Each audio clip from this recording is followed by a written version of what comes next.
Okay, it is 6:31 p.m., so we are ready to resume the board meeting. And it looks like the next item on our agenda is the Pledge of Allegiance. We have a wonderful Whitson scholar who's going to come forward and take it over. All right.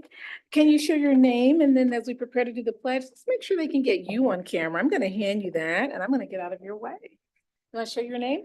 Hi, I'm Arnine. And you want to start us off with the Pledge of Allegiance? I pledge allegiance to the flag of the United States of America, then to the republic for things, one nation, under God, indivisible, with liberty and justice for all. That's excellent. Outstanding job. And you'll be hearing from her when you talk to the librarians. And so they brought a student with them. So you'll get a chance to ask her questions a little bit later. All right. All right. The next item on our agenda is the adoption of the agenda. I'm looking for a motion to adopt the agenda. Yep, that's me. I was distracted. I move the board adopt the agenda as presented. All right. Thank you, Dr. Schumacher. Do we have a second? Mrs. Bowley seconds. Thank you. Any discussion? Okay, you've heard the motion. We'll proceed to the vote. And the vote is open.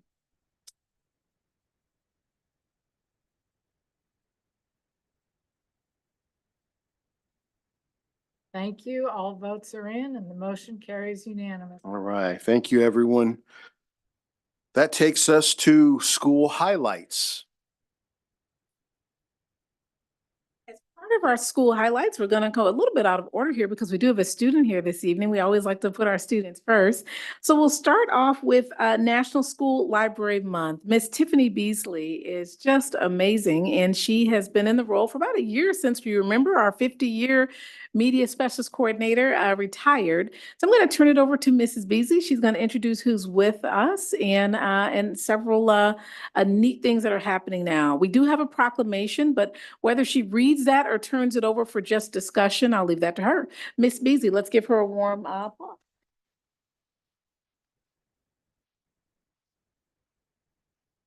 Thank you. I wanted to first start by asking all of our library media specialists and our library staff to please stand.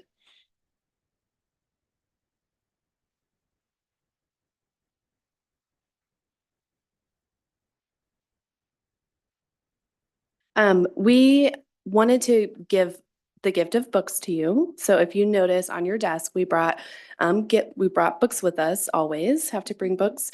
And each one of those books is meant intentionally for you as an individual. And that's just a symbolic token of the fact that our school librarians, they do that type of thing for all of their students. So they do a tremendous amount of work. Also with your book, there's a little description of why we chose that book for you. So you can read that at a later time. You also each have an individual postcard that highlights all of our school librarians. Each of you have a unique postcard with different pictures that highlight events throughout the year. We had so many photos that I was able to make one for each person. Let's see what else. And we want to start a tradition of bringing a library kid with us. So we always say library kids. We want all of our students to be library kids. But sometimes we have some students who are especially engaged in library. So we have Miss Alicia Schwen. She's our librarian at Whitson. And I wanted to invite her to speak a little bit about the student that she brought with today. Hello, I am very privileged to get to introduce Arnine Funston. Her father also is very important to our library. He's here tonight as well. His name is Patrick. He is a library volunteer on Fridays for me, and he gets so much work done for me while I'm doing many other things around the building. I'm also a tech aide at my building, so my Fridays are often consumed with that. And so he does a lot of shelving. He does a lot of stapling. He does a lot of whatever I ask. So I really do appreciate him. But he has two wonderful children that go to Whitson. York is a first grader and Arnine is a third grader. And Arnine is a vivacious reader. And she finishes a book and then she's right back up in the library asking for another one. I can barely keep her fulfilled with new reads or new ideas, but she keeps me on my toes, which I really appreciate. So I'm going to turn it over to her and let her share, or you are welcome to ask her some questions about who she is and what she's all about. Thank you. And Arlene, can you tell the grade you're in? I'm in third grade. We're gonna turn it over to the board for questions for Arlene. Okay, all right. Well, thank you so much for being here with us. You did a great job with the Pledge of Allegiance. Thank And you. I know that you're probably a really good kid because I know your dad.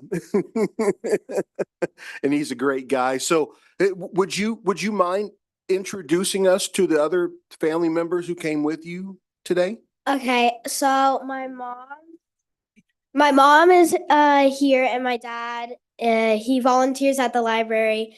My little brother, he's here too. He's a first grader at Whitson, and he also kind of likes books, not as much as me. But so they're here with me, supporting me. Awesome. Very, very cool. I'm so delighted to meet you. And I'm going to turn it over to my fellow board member. I think I saw Mr. Munoz first.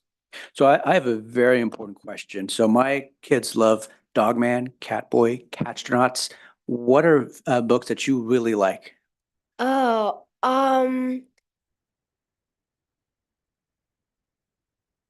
like I like books with like disabled kids because I think those are really emotional. But I also like the Babysitters Club like a lot, and I love Raina Telgemeier. She's like one of my favorite authors. And then I'm reading the AJ Sass. He does a lot of like pride books, and so those are some of my favorite books. Well, that sounds awesome. Great. Dr. Schumacher. I was going to ask what some of your favorite books were. I will ask if you prefer old Babysitters Club or new Babysitters Club, but I'm also going to ask, what is one of your favorite parts about going to the library at Whitson? The new version for the Babysitters Club. But my favorite thing is probably we sit on the carpet and we do like reading. Like Miss Schwinn reads us a book, and that's just I really like that. And then I also like free time Thursdays, 3T Thursdays. And it's like a what is it?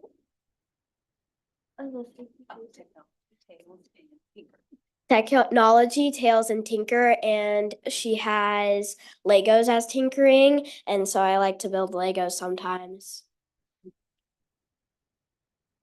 Mrs. Bowley. You seem so grown up for third grade. So I'm going to ask you a problem-solving question, or maybe an emotional thought question. So I'll give you a moment to think about it after I ask it. Okay. So in the real world, across the United States, sometimes school budgets can't afford to have librarians and libraries, and they need the space. How would you feel if you didn't have a library in your school? I would feel like very sad.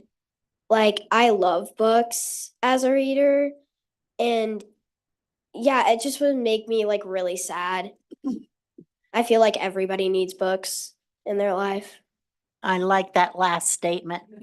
We work really hard to keep our library. And I just wanted people to hear about our students do feel strongly about their libraries and probably their librarians a lot. Yeah. So thank you for thinking about that and giving us that answer. You did such an excellent job. Thank you. Mrs. Stewart Campbell. So I really love libraries and I love reading. But I didn't find my love for reading until I was in college. So I've always kind of wondered why that was. Like maybe I just didn't find that it book, like the old Babysitters Club.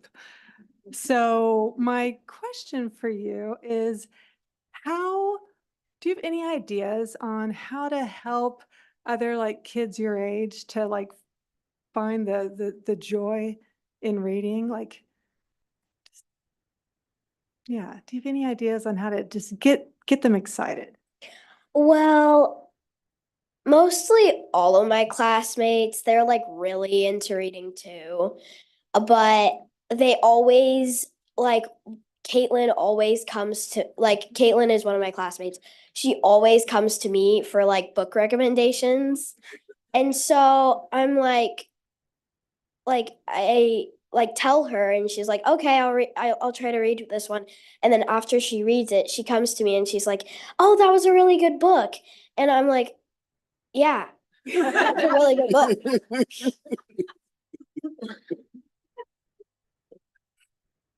Well said. I have a question for the librarian who originally came up and addressed on the very end. Oh, yep. Yep, thank you. A lot of librarians. This I- is a recruiting session, by the way. I She's a future librarian. think it's working. Yes. Remind me of your name again. So I'm Tiffany Beasley. I did Okay. recently get married, so it will be Tiffany St. Clair. Oh, okay. That should be official with HR on Monday. All right. Congratulations. Thank you. So Miss Beasley, you talked about thank you so much for the books. Yes, that's probably my favorite book from. Is that 2020. right? Yes. So my question is, you mentioned that there was a reason why each of us got different books. I'm kind of curious about what the process or methodology you guys use to determine who would get what. But for example, why did this book resonate to say, oh, that's a book for Keith Tatum? So I did write out a long description, but I don't want to take up too much time. But if you look inside your book, yeah, Miss Bowley has hers. There's an explanation about why. Yes, yeah, we don't use those anymore, so we repurpose them. Yes, I guess what I'm asking is what characteristics about us as individual board members made you and the group decide that these are the books that we would receive? So through everybody's work, everybody's service, their public service, community work, we know our board members very well because school librarians really rely on board members to support our work and to be strong advocates for us. So we know you, we know your line of work. We watch our school board meetings, so we know things that might resonate with you. Okay. And that's something that our school librarians do with all of their students. Right. Yeah. That answers my question. Thank you so much, Dr. Schumacher. I just wanted to follow up that point as to Mrs. Stewart Campbell's question. I think one of the ways that kids are encouraged to read is meeting with their school librarians who know them super well and know exactly what book, what author, what series. New Babysitters Club. Got that whole series at my house. Sparks that little spark, and then that spark grows. For sure. And our school librarians, and when we think about our elementary school librarians, they have a really intense instructional schedule. They see every student every week. So our bigger sites, 500 students, they learn all of their names, they make personal recommendations to them. Even when they leave their site and they go, they matriculate to the next level, we have librarians who still send books when a new book comes out. We had the new Amulet series come out, and our librarian at Chase Middle School, she made sure that she sent that new copy over to Topeka High, where that student was. So we have a lot of fun stories to share. Awesome. Yeah. Mrs. Bowley. So I don't want to take any shine off of you because you have so much shine. Stepping in that position was really great. But I would like to know if I could have Tanya Foster and Julia Oswald Yes. stand this week on Facebook. Well, no, not just this week. It's been several weeks. They've been highlighting all the librarians in Topeka Public Schools, telling stories about them, helping me know all about them. And I just wanted to thank them. I tried to answer or give a compliment on each of those. I don't think I got all of them because that was a job, ladies. Thank you. Thank you for shining a light on each of them. And also, I would like to shine a light on the both of you. They are Topeka High librarians, and they have brought so many activities into the library at Topeka High that it is pulling students in for them to get to know, and they're book pushers. And they push books on these kids as they're doing their art and being expressive. And it's also, I think, been a really good place for our kids to just be and relax and just be themselves and express in their art in the library. And I just wanted to thank you what you are doing to spread the word for our librarians and all the light you bring. Thank you.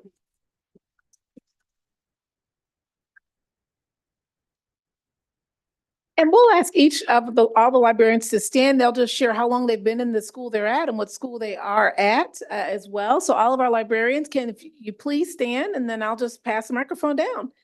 So your name and what school you're at and how long you've been there. I'm Shaila Biju and I'm at Landon Middle School and I've been there for 10 years and almost 20 years with the district. I'm Brenda Ariana and I'm at Scott Dual Language. I've been at Scott for 10 years, but this is my first year as a librarian. I'm Stacy Harrison and I'm at Randolph Elementary and I've been there 6 years. I'm Tanya Foster. I've been at Topeka High in the library for 3 years. Before that, I was at Meadows for 7 in the library. I'm Julia Oswald. This is my 9th year as a librarian. I've been at State Street, McEachern, and this is my first year at Topeka High.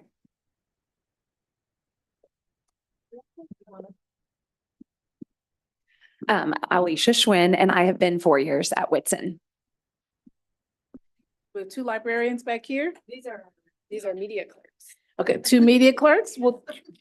So 2 librarians here as well.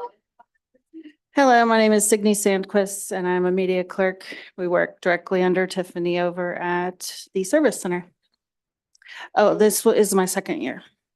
Hi, my name is Ituri Kenny. I've been with Topeka Public School for 15 years and been with Tiffany for 2. All right, let's give these ladies another warm up.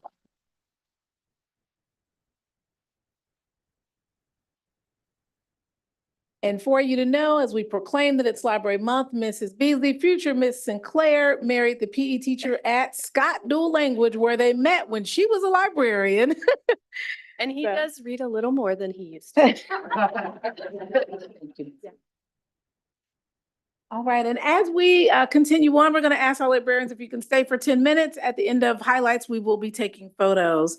As we move forward to our next award, I'm going to ask Ms. Curry to come up. This is the first time that we've asked for all of our EL staff to be present tonight. So that's why we have a room full. And she had an amazing event this week, but I'm going to turn it over to Ms. Curry to share a little bit about the EL department, who she has with her, and we'll take it from there to answer questions. Ms. Curry. I didn't really prepare anything, but I know I will say that the EL department is really super unique. And the reason it's so unique is it's because it's a set of specifics. It's a skill set that's really important to have. For the teachers, it's extra classes, it's passing a praxis and getting that on their license. For people at the Welcome Center, it's a passion for it, but all across the board, it's a passion for it. People don't fall into this department. People choose this department. And I think I can say without any hesitation at all that every single person that works with our English learners do it because they have a love and a passion for it, whether they're working at the Welcome Center and helping our families. It's a safe place to land, whether they're teaching the kids, whether they're a bilingual parent, it's a safe place to land. The coaches, same thing. So I guess all I really have to say is I have the best job in the world. The reason is because of these people sitting here and I'd like them to stand up.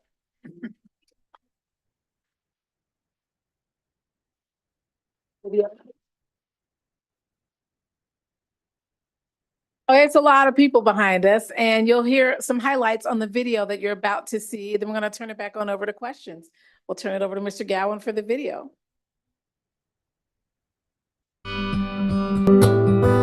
EL program is a way to help bilingual kids that need support to become better readers, writers, listeners, and speakers, and getting them ready to be in the classroom and not need extra support. Skills. Our paras are invaluable for help with scaffolding and differentiating in classrooms. It's truly a blessing to have these bilingual paras because since I'm not fluent, I want our students and their parents to have every access to our program. I support the kids in understanding the subject, or if they have any questions about whether studying in class or if they need to communicate with the teacher. I communicate with the parents of our kids. If they have any questions about busing, about how their kid is doing in school, I help them know that and try and communicate with the teacher as well. It's amazing because I get to see the improvement of each kid when it comes to the English language. I was also an EL student, so through my own experience, I help all of my students. Whenever I see these kids, I see myself because I remember how I struggled and everything that I had to go through. For me to know that they're learning and I'm part of it,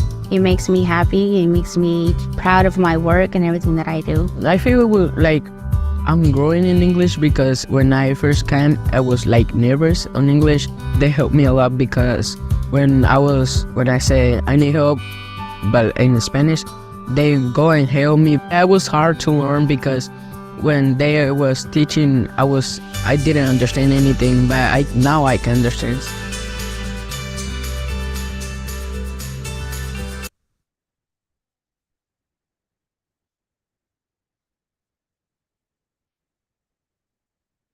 We're going to turn it over to the board for questions. As you ask questions of Ms. Curry, then I'll ask them to stand again. It's a lot of people in this space, but so that you hear where they're at in the years of service. Yeah, yeah.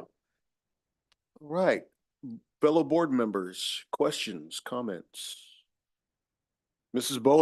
Bowley, how did you sneak into that video anyway? That's for sure. I was wondering if we could have Mrs. Gawley stand up. I think she's retiring this year.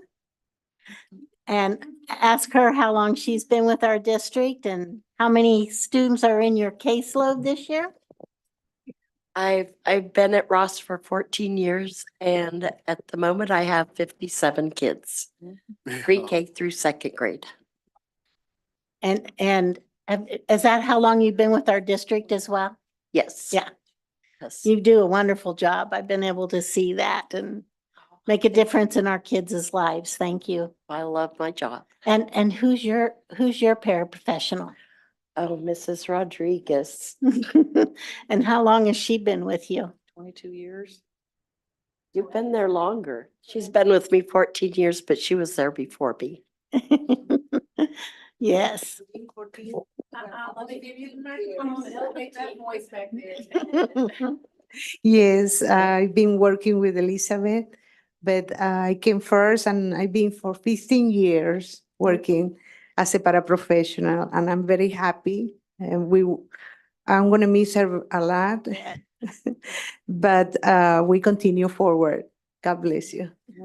Mrs. Gawley, thank you for all your service to our students in 501. Thank you. Thank you.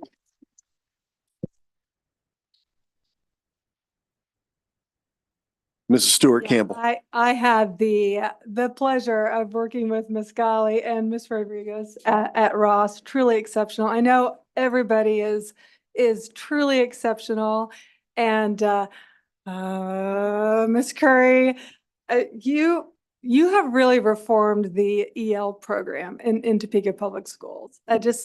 All the changes I've seen since you took the helm has been truly remarkable. And I want to thank you, Ms. Curry, for everything you've done for our English learners, for the incredible staff, our classified and certified staff.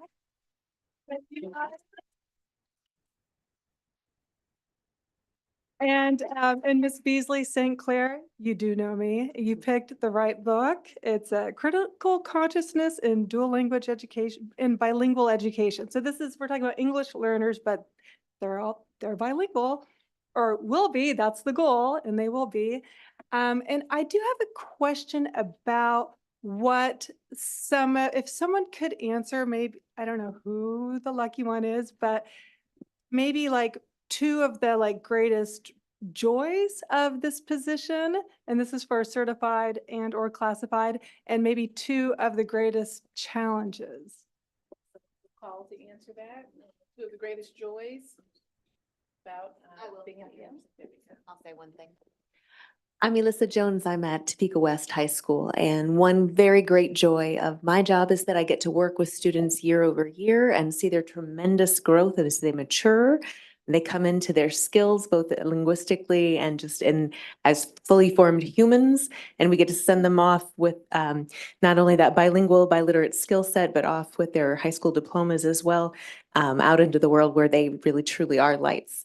And the great struggle, along with that is that everything that happens at high school is kind of life or death. It feels like, right? It's a big time in their lives. And so we come through some big struggles and some hard times, and they can be very difficult, but it's with great joy that I get to do this job. So thank you. Anyone want to talk about the challenge area that you have? Oh, you all know you have those. All right, I'm just gonna go wherever the Lord sends me. I'm gonna come on back. Sharon, what's a challenge area? What's something that school districts, Topeka and other places need to continue to keep in mind? Somebody wanna say pay or something? I'll say something. First, I'm going to talk about the joy. Like Elissa said, I love what I do. I see them from kindergarten all the way. I'm at McCarter, by the way. And I've been there I've been doing this job for 10 years. Challenge, sometimes it's difficult to let the teacher know how the struggle is real for our EL students. They're wonderful, they're excited, they want to learn, but it's difficult sometimes. So I think just we have to keep that communication with the regular classroom teacher all the time. That's kind of a goal. Maybe that's a challenge. Up here, you wanna speak to anything? So I think the biggest challenge I have is I have my students or the ELs in my classroom and their personalities, and they just shine, and then I'll go in to observe another classroom and they just kind of disappear in the other classrooms because it's not because they're shy, it's just they don't have the English to. So I would say that was the biggest challenge in trying to build up their confidence that they can do these things. And I think another thing, I'm super proud of our project-based learning, which helps us so that when they go into the classrooms, they can do better. And board members, if I may, I know it's a lot of people, but they showed up tonight. So if I can, just ask them to share the years they've been in and where they're at, and we're just gonna start right where we were. Oh, yeah, so this is my, 14th year? 7 at Highland Park, and then 7 now as an instructional coach. This is my 12th year with the district. I was a para professional for 2 years at Shaner Elementary, and then I moved into the Welcome Center, where Miss Anita took care of me, and it's really, really rewarding. And I'd also just like to add that Miss Darris is our Distinguished Staff Award winner this year. For the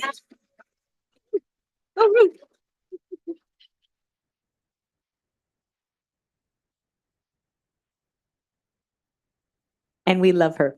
I'm Elissa Jones. I'm the ESOL teacher at Topeka West High School. This is my 7th year with the district and at Topeka West. EL staff back here. I'm Amelia Black. This is my first year as an ESL teacher and my 12th year at the district. I'm Lisa Robison. This is my 27th year with the district teaching ESL. It's my 7th year at Meadows and I love it. I am Barb Wright and I am at Whitson. I've been at Whitson for 3 years. This is my 11th year teaching EL. I'm Jen Gonzalez. This is my 8th year and I'm at Quincy. I'm Emily Steinmates and I am at Ross Elementary. I've been with Topeka Public Schools for, I believe, 12 years and 7 years as an EL teacher. I'm Jennifer Heineken. Have been an EL teacher now for 11 years, but have been with the district for about, I think, 17. I think. My name is Drew Bradshaw. I'm a 3rd generation Topeka High Trojan. Most of my teaching career has been in Asia. This is my first year at Topeka High School. My name is Candelaria Gonzalez, and I lived in Georgia, and I was a migrant educator over there for 18 years. And when I moved here, it's been 9 years working at Topeka High School, and I love my job.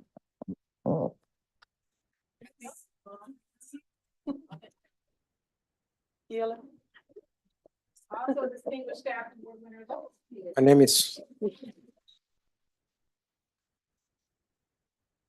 My name is Juan Perez, and I've been with the district. I think I'm working on my 6th year, and I work as an EL para at Eisenhower Middle School. And I believe the kids are Spanish-speaking kids really. I lost my track of train. They identify with me, and it's a good feeling that they feel that somebody that can back them up. My name is Samantha Cortez. I've been with the district for 5 years, and this is my 3rd year in the EL department. My name is Jasmika Green. I think I'm in my 7th year in the district. I started with Mrs. Billy Wallace, and I have been in EL this is my 4th year now. I'm Selena D'Aprile. I've been in the district for 8 years and 6 years at Winter Heights. I'm Lisa Mena. I am the EL paraprofessional at Whitson Elementary. I have been a paraprofessional for 10 years, 8 of those years with EL here in Topeka Public Schools. Hi, excuse me. Hi, I'm Teresa Livingston. This is my 9th year with the district. I had 4 years teaching dual language, and this is my 5th year as an EL teacher over at Eisenhower, 2nd year there, previously at Whitson, Highland Park Central, and Ross. My name is Cynthia Wilkie, and I'm an EL para at McClure Elementary, and this is my 7th year. I'm Soraya Rodriguez Lopez. I've been working 15 years at Ross Elementary School. I love my job, and we continue forward. My name is Allison Snell. I've been with the district and the department for 7 years, and this year I'm at McClure. My name is Michelle Cross. I've been in the district for 18 years and I've been an EL teacher for 10. My name is Caitlin Lesbrons, and I haven't quite made it through my 1st year. I just started in October with the EL department at Williams.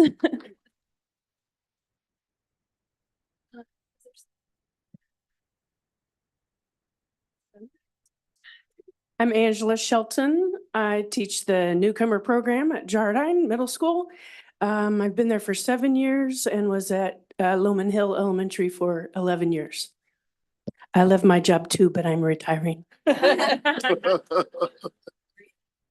my name is Emily Scott. I've been at Jardine Middle School for 6 years, and I love my job also. Hi, my name is Dulce Morales, and I've been working at Jardine Middle School as an EL paraprofessional for 7 years.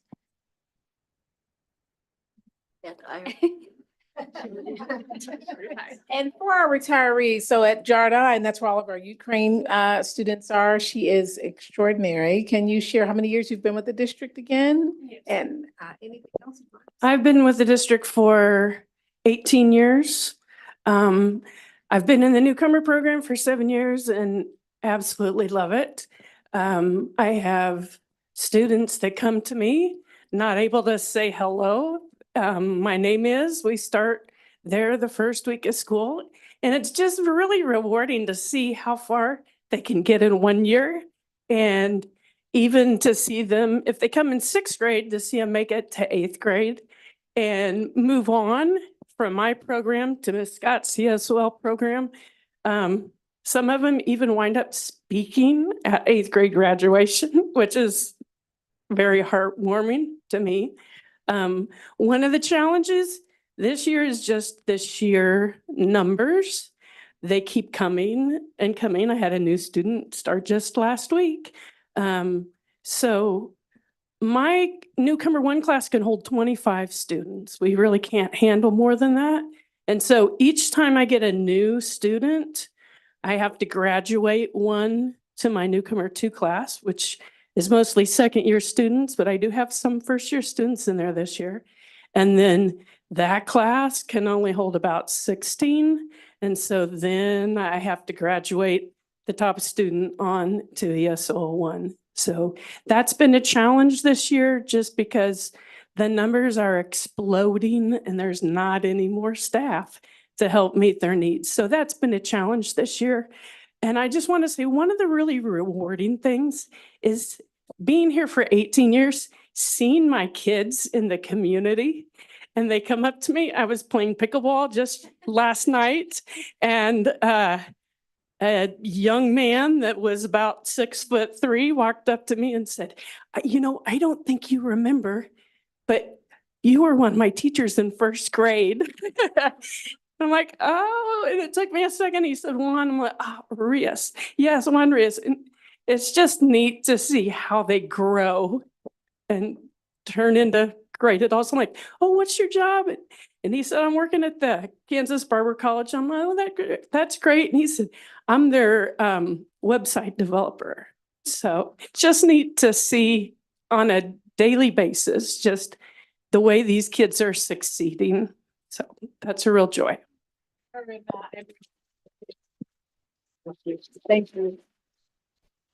Notice she tears up as she talked about her students and is tearing up just thinking about leaving. You can always stay and not go to the Peace Corps. I heard Peace Corps is kind of maybe a next stop. I'm going to turn it over if the board has any further questions before we give the certificate. We do still have 2 awards, sir, so I'll turn it back over to you. Okay. Anyone have any questions or comments? We have an amazing staff. I have something really fast. Do you remember, Mr. Tatum, we were at the newcomer class and Miss Sheldon? I absolutely do remember, yes. You had stuff up, your materials in Spanish, in Ukrainian, in English. That's So right. your Ukrainians are learning some Spanish and English and vice versa. Anyway, we were really impressed. I left that room thinking, man, I'd like to work there. So you had a hard time getting me out. It was inspiring for sure. Anyone else? Okay, turn it back to you over to you, With Dr. that, Mrs. Curry, thank you for all that you do. This is to the English Learners Department. So everyone in the department is represented, whether they're in the EL classroom or in your office or any other spaces. Thank you for all that you do to transform. Thank you.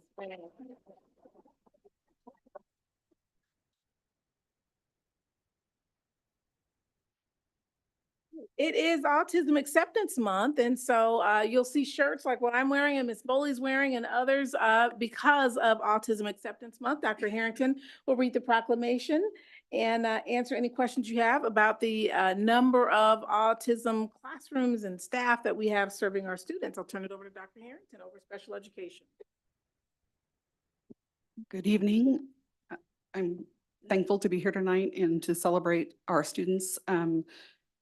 Not just the ones that have autism, but all of our students that are in our special programs across the district. And I think that we have some of the best programs in the state for our students. And we have a lot of parents in other districts wanting to get in and receive those services. So I'm honored to accept Autism Acceptance Month proclamation this year. It says that the Centers for Disease and Control estimate that we have 1 in 54 children with autism in the United States. The number in Topeka Public Schools is 230 that we are currently serving. We do not have specific autism classrooms. We have what are called intensive instructional classrooms, where we have our resource classrooms, and we have general education classrooms that all have students with autism as part of their classroom, and they receive different supports based on their needs in the continuum of services across the district.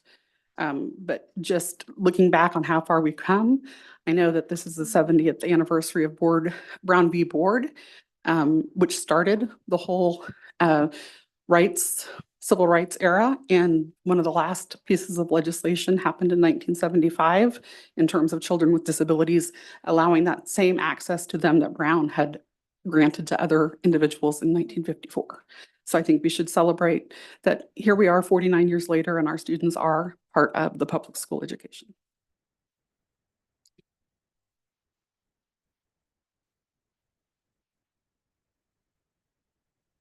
Any questions from board members for Dr. Harris?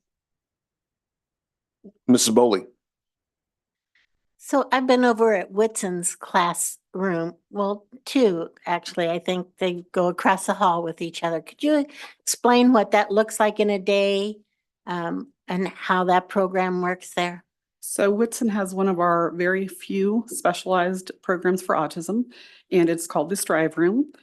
Students in this classroom have average or above average intellectual abilities and are on grade level with their materials that they need to learn and be instructed in.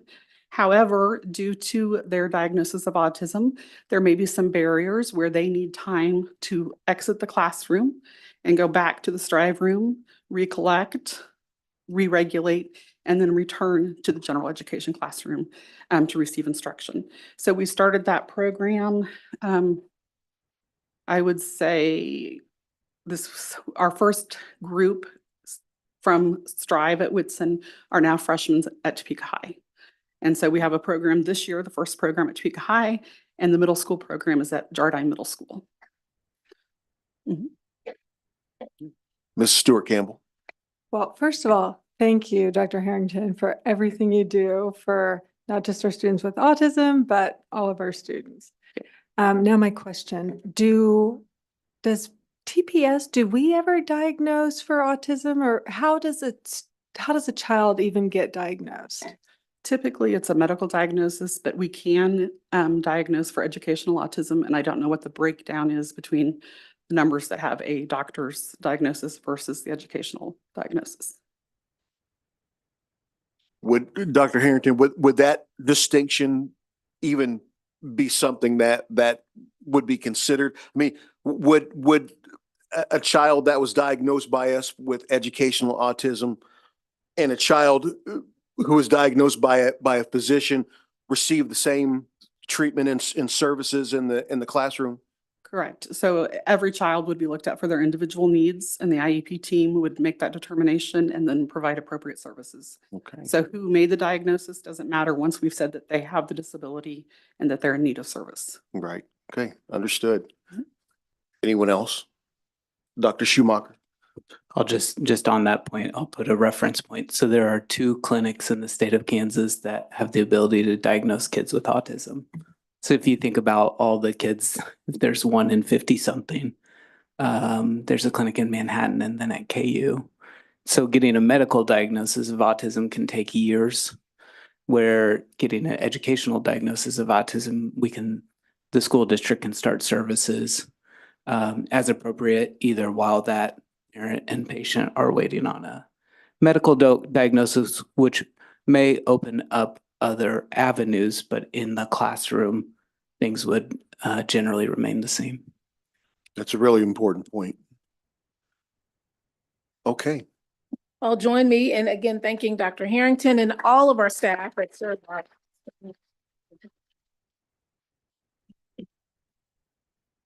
And our last acknowledgement is from Kansas Central. They are giving a donation to the district. I'm going to turn it over to Mr. Robbins to give an introduction as they come forward.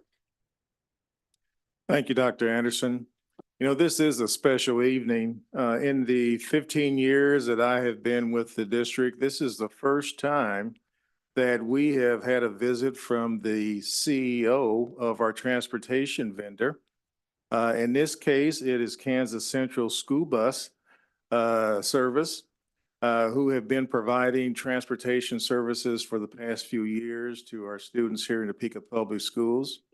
I'd like to introduce the board to the CEO, Steve Hammerline.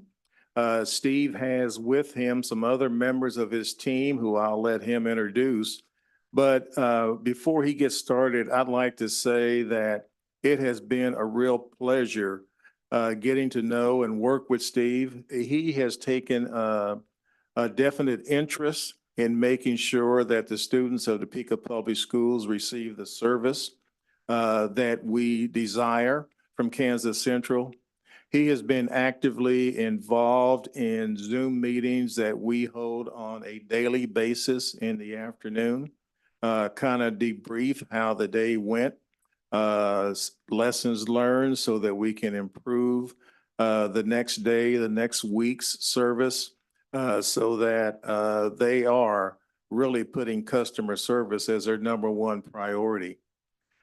Steve has traveled here for a special occasion tonight, and I will turn it over to him and ask him as he is about to make a presentation to the board that he begins with introducing the rest of his team members to the board before he gets started. Steve? Thank you, Mr. Robbins, for those kind words. This is a tough act to follow, though. Congratulations to all of you, and thank you for all your service to the community. Tonight with me is Scott Allen. Scott is our Regional Operations Manager, responsible. He is responsible for our Kansas operation as well as Missouri and Texas. Secondly is Jim Coons. Jim is our district manager and has the privilege, and he is the one that really focused at starting up this contract 6 years ago. So Jim is our district manager for Kansas and Texas, and Paul Gomez is our contract manager for the Topeka operation.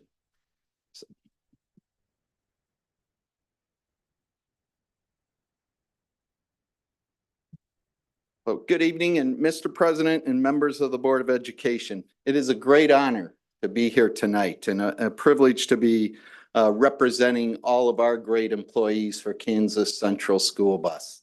They work very, very hard to provide the service, and they're the team that sees these students the first thing in the morning, right? They're the first ones to greet the students, and so I'm very, very proud to be a leader of them.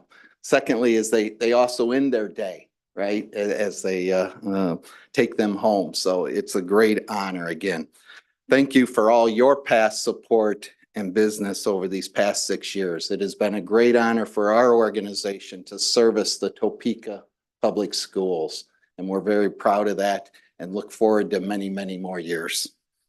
On behalf of our Kansas Central team, we are pleased to make a $25,000 donation for trips to invest in the academic benefits of the Topeka Public School students. And we are very happy to do this donation. We think it's going to be a great opportunity to continue to enhance this education of the great students of Topeka community. So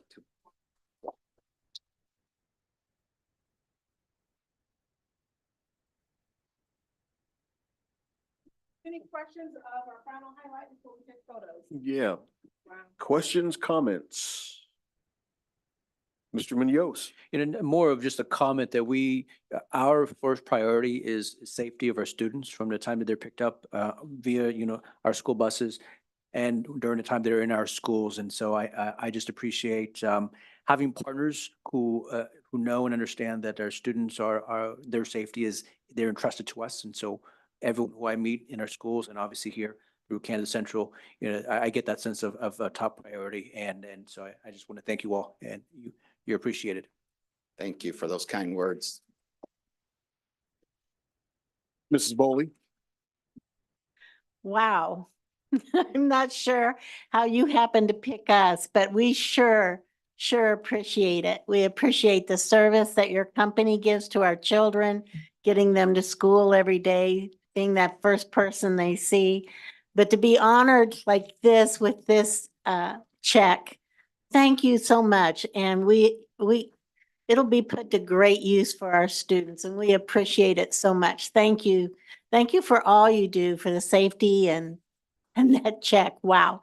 Thank you so much. We're very happy to do it. It's been a great partnership, Mr. Robbins, and we work with, many of the Topeka administrators, Paula and everybody, and it's just been a great partnership. And so we look forward to continuing that.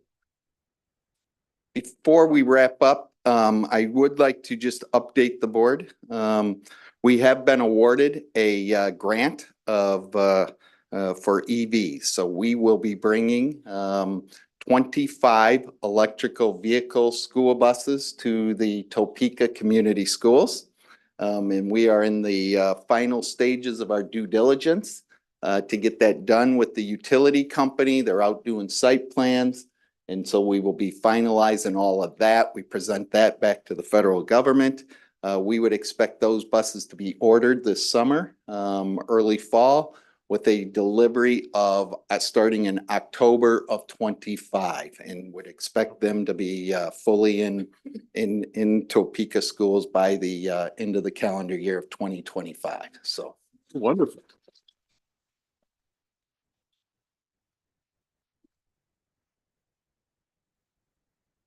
Thank you. Thank you. And at this time, before they transition, we know that, I guess this is my 8th year, that those first 2 years, we had a challenge with buses, did we not, Mr. Robbins, which led us to change to you all as a partner, but we've never had a partner come and give 25,000 or any dollars back in this way. Yeah. It is substantial. The fact that you're still meeting every day at 4:30 with Mr. Robbins the entire year and have done that is also substantial in terms of time investment. And then the willingness to adjust where their adjustments are needed is incredible. And lastly, our parent support with the parent portal that's unlike any other bus company has been very helpful in us repairing communications. So thank you, sir, for the Thank you. donations. Appreciate that all you your do to support. Speak Public Schools. We appreciate you. Thank you. Thank you, sir. We'll be taking a photo momentarily. Thank you. All right. If we can stop for a photo for a few moments, we'll start with our student and our library team, and then going straight to our EL team, and then our Kansas Central team will be following as the final group. So for our student, Whitson, come right on up. And she brought a book with her. Perfect. All of our media specialists.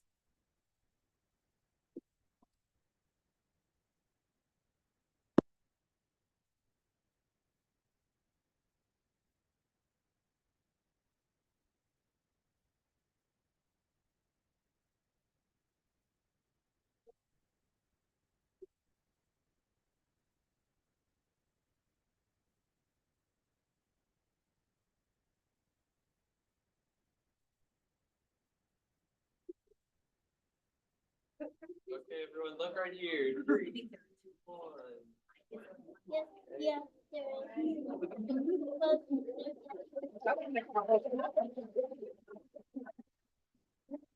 EL team. All of our EL team all the way in the back.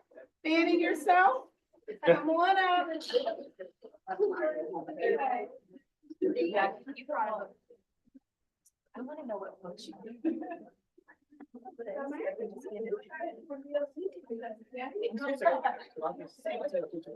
Well, and it's all handwritten.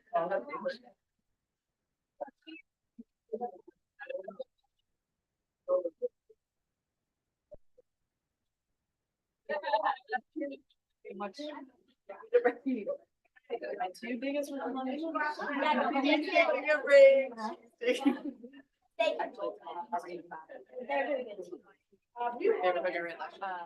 Thank you.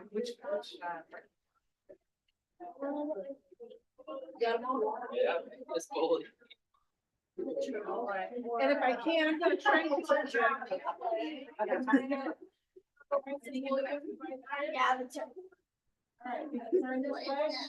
Got everybody? Okay, everyone, look right here. Find the window. 3, 2, 1. Okay, perfect. All right.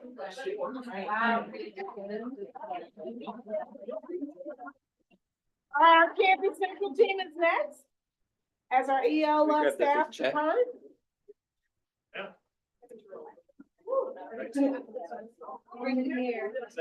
It is heavy.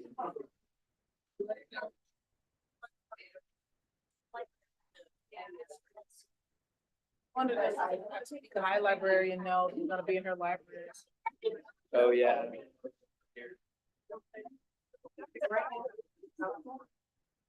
I'll call her. Yeah. Hey, don't they always turn off the AC at certain times?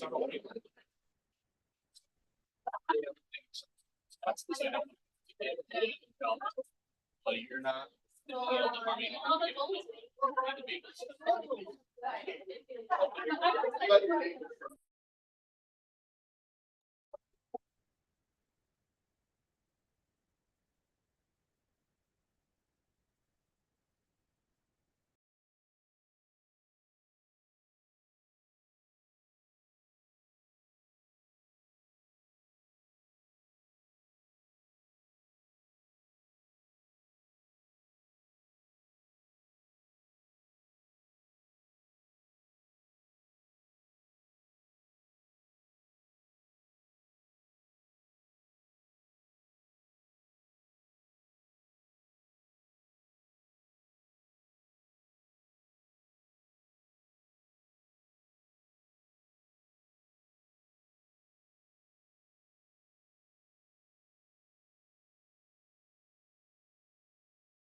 Okay, so it looks like we are ready to proceed with the next item on our agenda, which is public communications.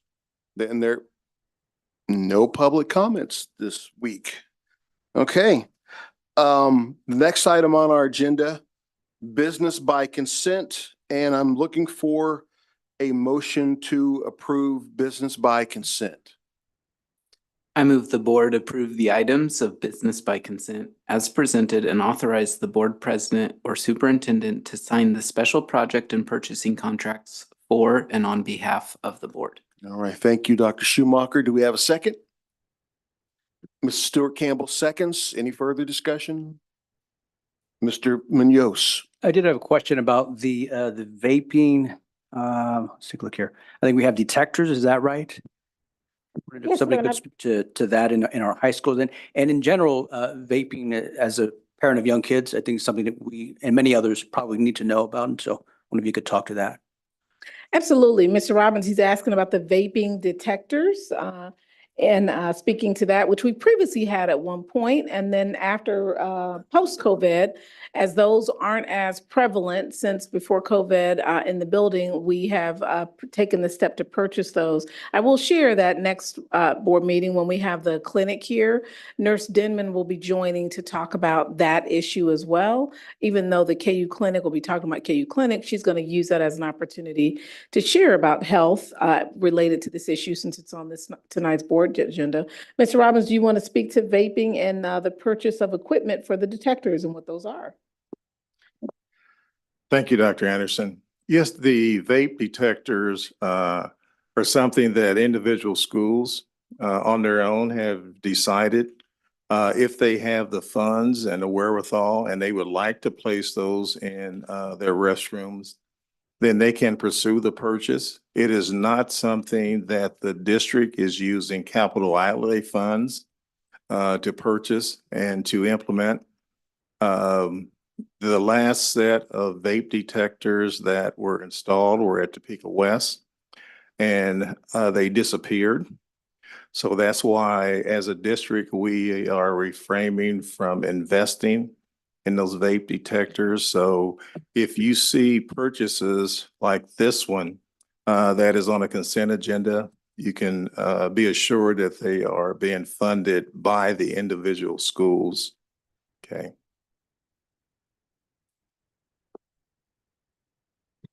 All right, did that answer your question, Mr. Munoz? Yes, it does. Okay, Mrs. Bowley. I believe this is for every restroom on Topeka High Ground. Is that correct? Or building, main building? Is that correct? I believe so, yes. So it gives the board some good data for being the only building in our district that has a vape detectors in all the restrooms. So it might be something we double back on to see how it's worked. Has it curbed the vape use on school grounds? Since it will be our only building with total coverage in the restrooms. That's So a very good point. All right. So, I guess if there's no other, yeah. Mrs. I'd Stewart Campbell, go like to ahead. hear more about Spark Wheel. I've seen some other schools in my job where they have like signs out that like a Spark Wheel school. And I see that we are have been asked to approve the MOU with Spark Wheel. It's Communities and Schools. That's the new name. It's a new- Oh. So it's Communities and Schools Communities and Partnership, Schools. continuing that. Yes, ma'am. Okay. Ms. Wallace, do you want to add to that at all? Just that this is a continuation. We have a new MOU with them every 2 years. Mhm. And so it's just a renewal. Okay. Communities and schools. Perfect. All right. Thank you. Anyone else have questions, comments? Okay, looks like we can proceed with completing the vote. Foley, we still need a vote. There you go. Thank you. All votes are in and the motion carries unanimously. All right, thank you. So the next item on our agenda would be superintendent's report. Yes, sir. Before we proceed there, a couple things on the consent that we want to acknowledge. We have two staff members that are currently at McClure who are here this evening. Miss Johnny Sanders, who's been with the district for many years as an instructional coach, an administrator, a teacher. She has, under consent, now been promoted to the, for next year, the recruitment manager. Can you stand, Miss Sanders? Congratulations. As she moves to central office. Additionally, at McClure is Dr. Berry. Dr. Berry has been the assistant principal at McClure, and he has now been approved as the certified personnel manager. Congratulations, Dr. Berry. Both of those positions will begin next year, but their training starts now. We appreciate you both and thank you for staying so that we can acknowledge you properly. Additionally, on that agenda was the naming of Hope Street. We have two Hope Streeters here and I had to be reminded why they're here. They're so excited about you approving the naming.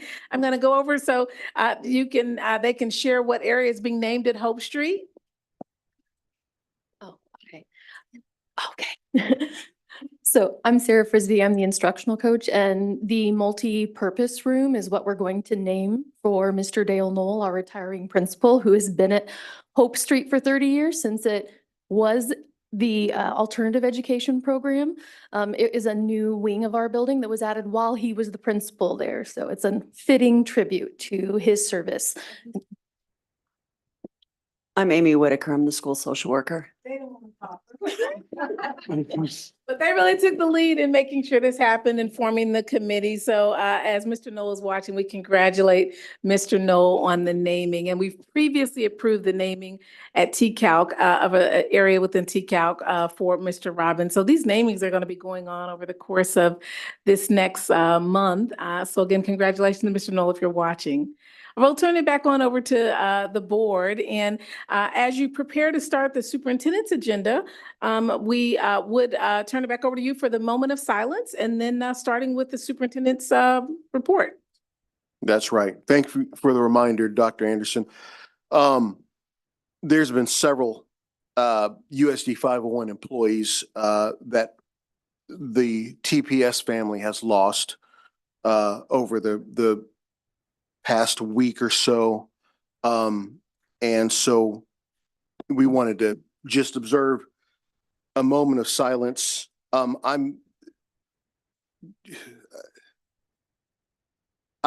do want to say their names to recognize them as individual contributors to this district. Miss Ashley Boyd, Mrs. Carol Cordero, and Miss Jill Watson.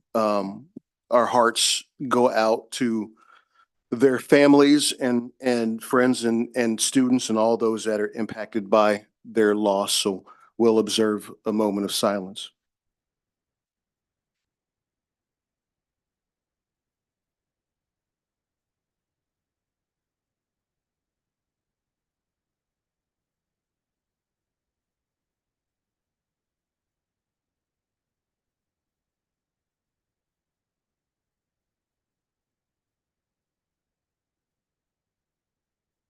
Thank you so much, everyone.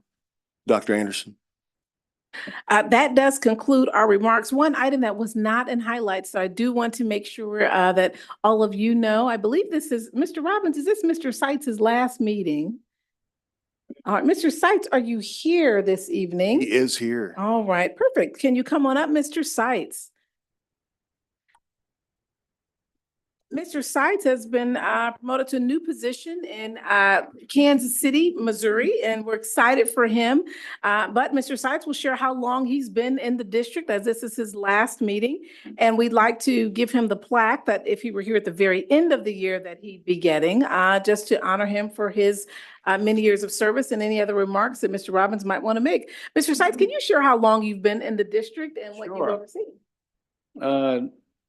Well, first of all, I just want to say I certainly appreciate being able to come here 11 years ago. And it's been my pleasure to serve Topeka Public Schools. And I just want to let everybody know that I wish only the very best for Topeka Public Schools. And just ready to start a new challenge at this time. So.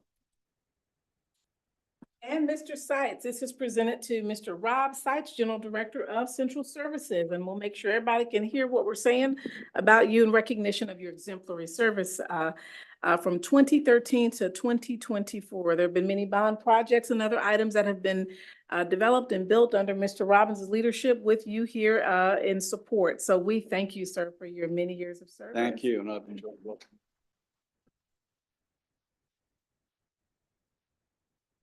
Mr. Robbins, did you want to make a comment about Mr. Seitz? Thank you, Dr. Anderson.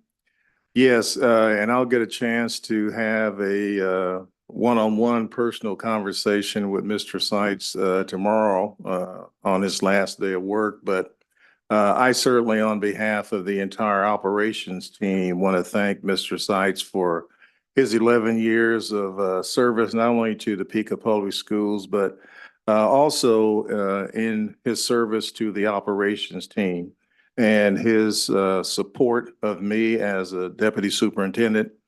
Rob has been exemplary. Rob has worked very diligently on behalf of the students and staff of Topeka Public Schools. And I know that each and every one of us, particularly me, wish him well on his new endeavor. I know that he will do well, and I'm sure that Kansas City, Missouri will be very grateful for the talent that he's going to bring to that school district, particularly if they are successful in getting their bond proposal passed. He's been through it. He knows some of the challenges that come with a bond proposal, not only in promoting that, but also in implementing that. So he's going to be a very important member of that team going forward in their operations group. So Rob, we wish you the very best. And again, thank you for everything that you've done.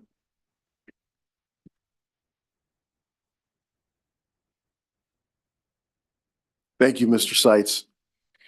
And for the superintendent's report, Mr. Edwards is here to give us this legislative update. Man, we had an exciting season. And with that excitement, Mr. Edwards will share where we are now. Thank you very much, Dr. Anderson. Timing is everything. And thank heavens it did work out for us when Mr. Robbins and I first talked about me making a presentation to you. It was going to be on May 4th, your last meeting. And if you recall, nothing really happened on the major education issues until May 6th. So I would have been standing up here telling you, I really don't know what's going to happen.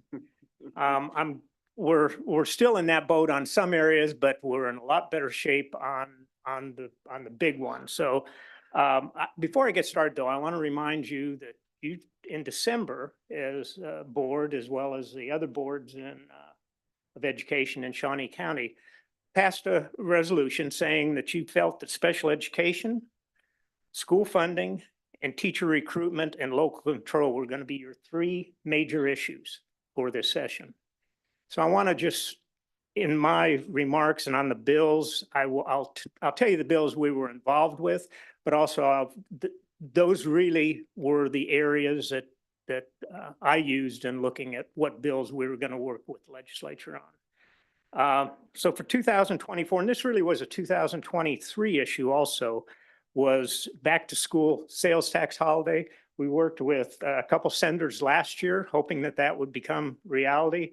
It wasn't last year. It hasn't happened this year.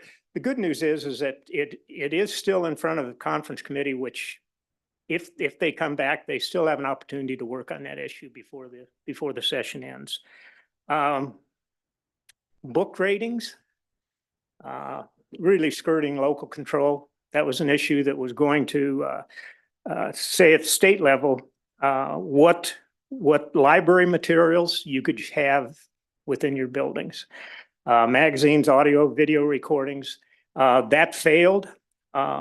It started off on the House side. It met resistance on the Senate side. Cell phones in schools.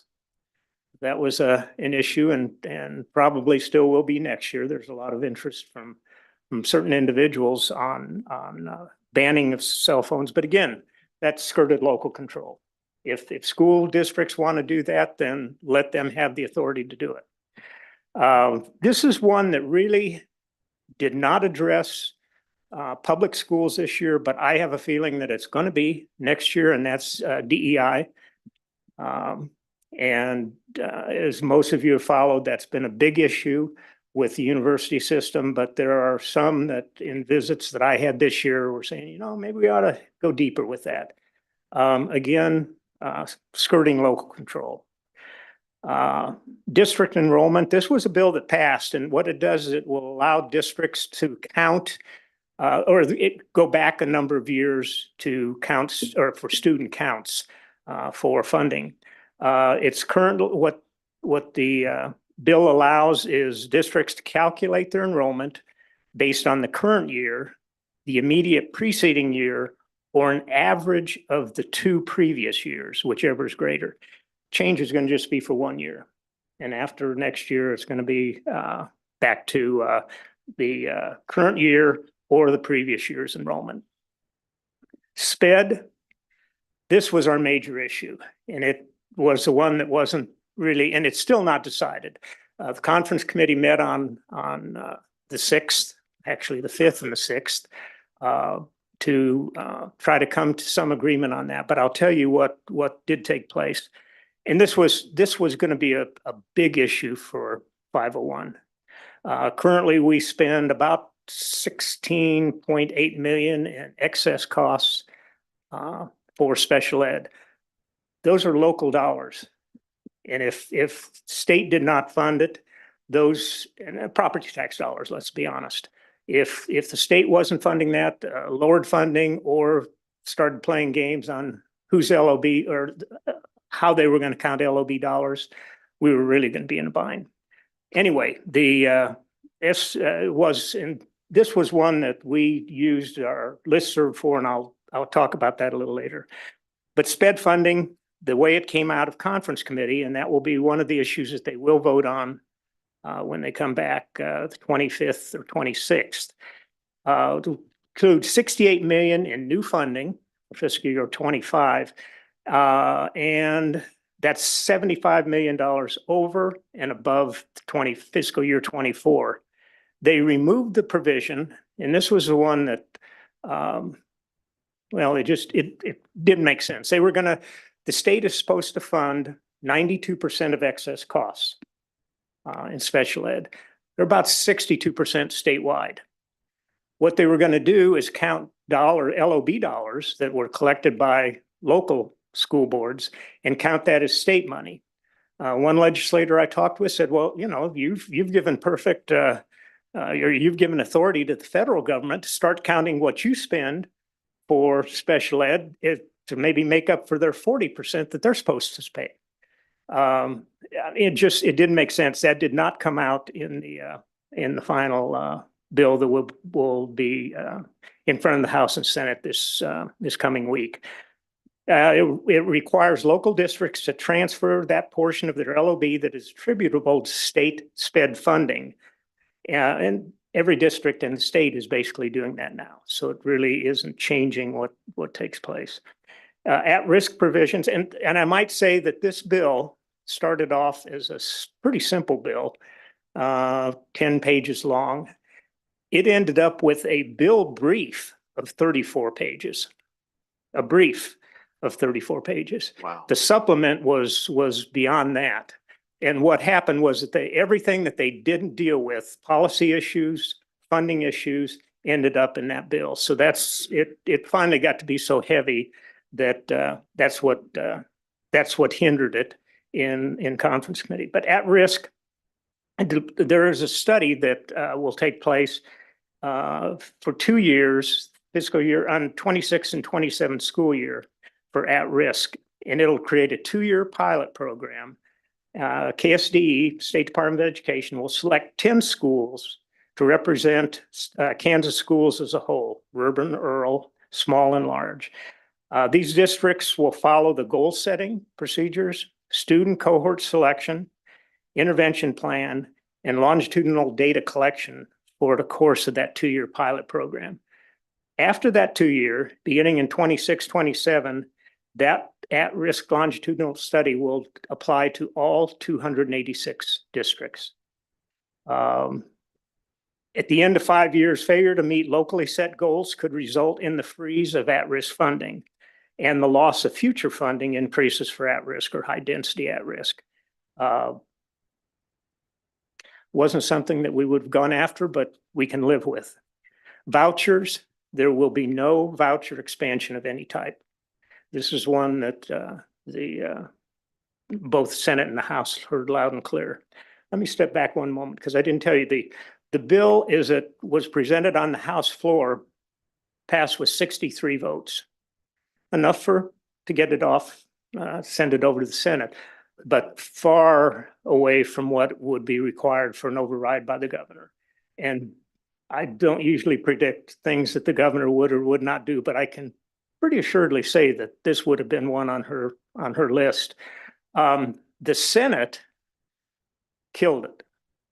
I mean, I think their vote was they had 6 or 7 individuals that voted for it, the rest voted against it. So it was pretty clear that they were going to have to do something different than what they'd been doing. And the vouchers was part of that. Capers, part of this was, there were bills introduced on the House and Senate side this year that would have changed tier 3 to tier 2 category for new teachers, as well as, I think, a certain number of years. They didn't hold hearing. Well, the Senate did hold hearings, but not until the end of the session on it. They wanted to include that. That it became a sticking point between the House and Senate. The House didn't want to put it in the bill. They said they would look at it later. The Senate said, no, we need to have it in because, believe it or not, this was a comment, you folks don't ever carry through on your promises.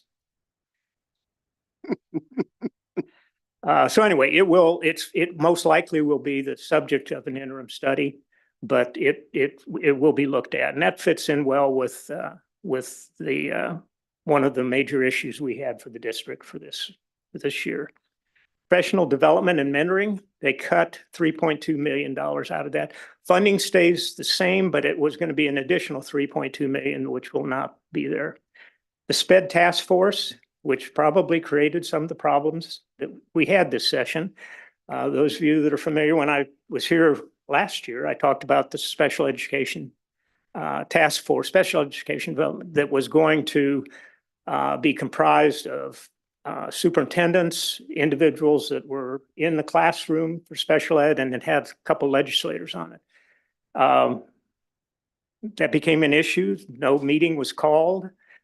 So a group of individuals from that task force actually pushed leadership into it. They had a session, and the first thing they did was they elected a new chairman and elected a new vice chairman, which removed the Senate chair, Senate Education chair, and the House Education chair from their positions. Wow. So things were a little tough going into the session because of that.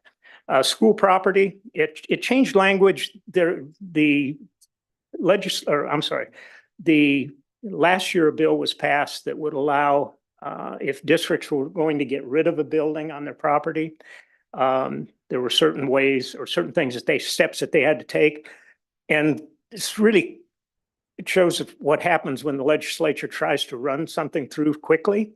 Because what they found out was that the bill prohibited a school district, I believe it was in southwest or south central Kansas, that had a shed on its property, but it couldn't get rid of it because of the law that had been passed. So anyway, this was to address that. Vaccines came out. There were several bills that were introduced both on the House and Senate side that would restrict employers and schools from enforcing vaccine requirements. Didn't get a vote in the Senate after a hearing. It's doubtful that will see any light rest this session.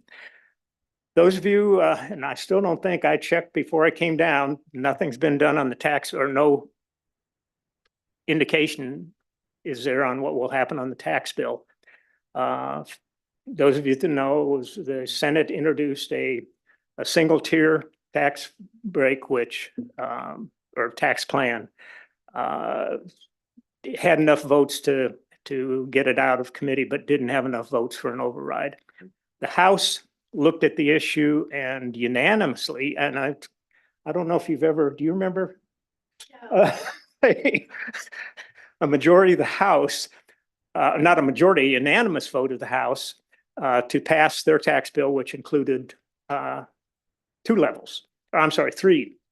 brackets, and made some other changes. And both the Senate and the House bill included language dealing with statewide 20 mil property tax for schools.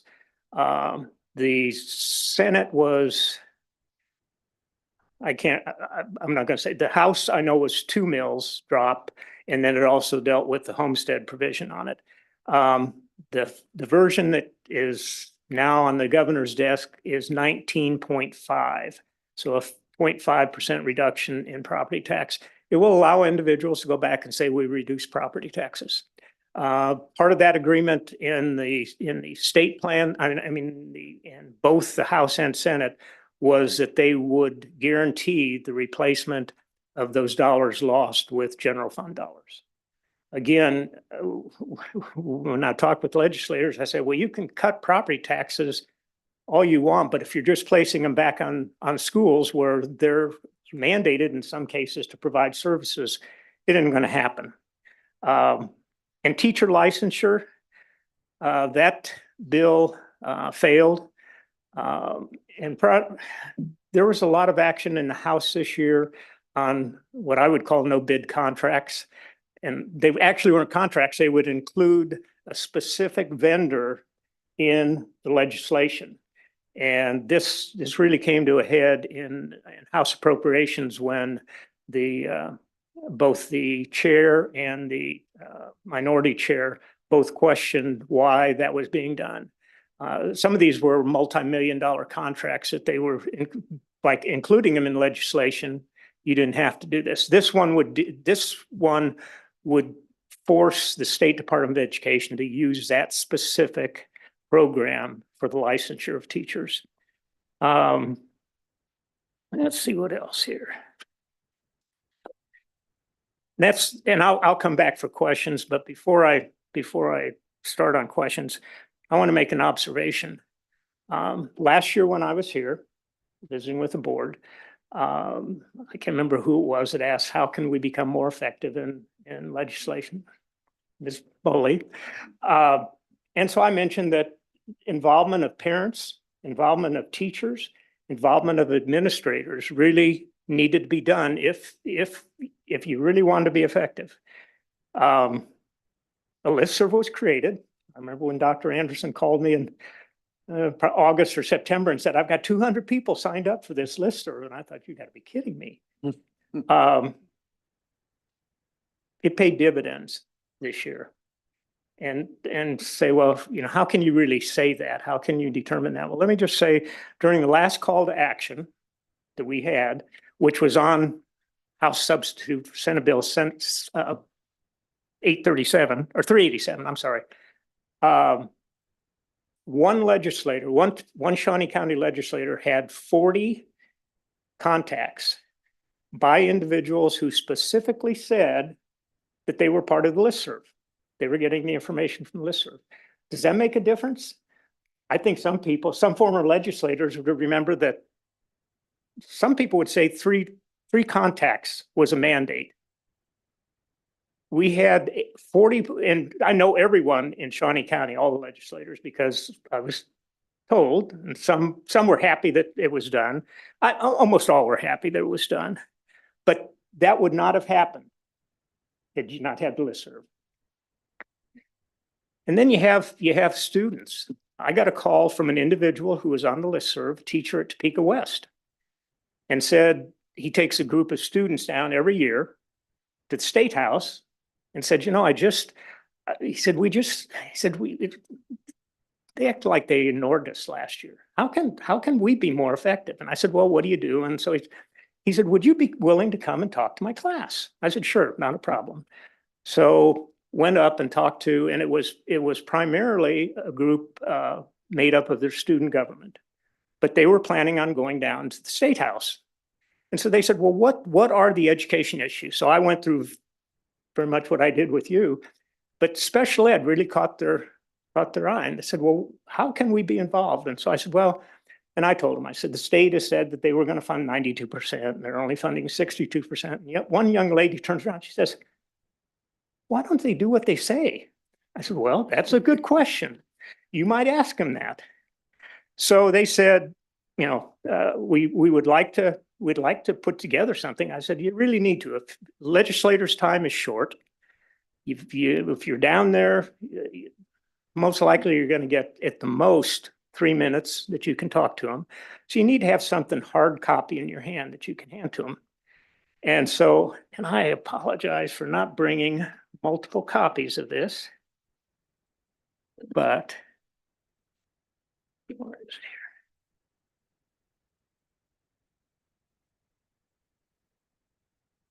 here? Well, I doubt it here somewhere. So they said, well, we'd like to put something together.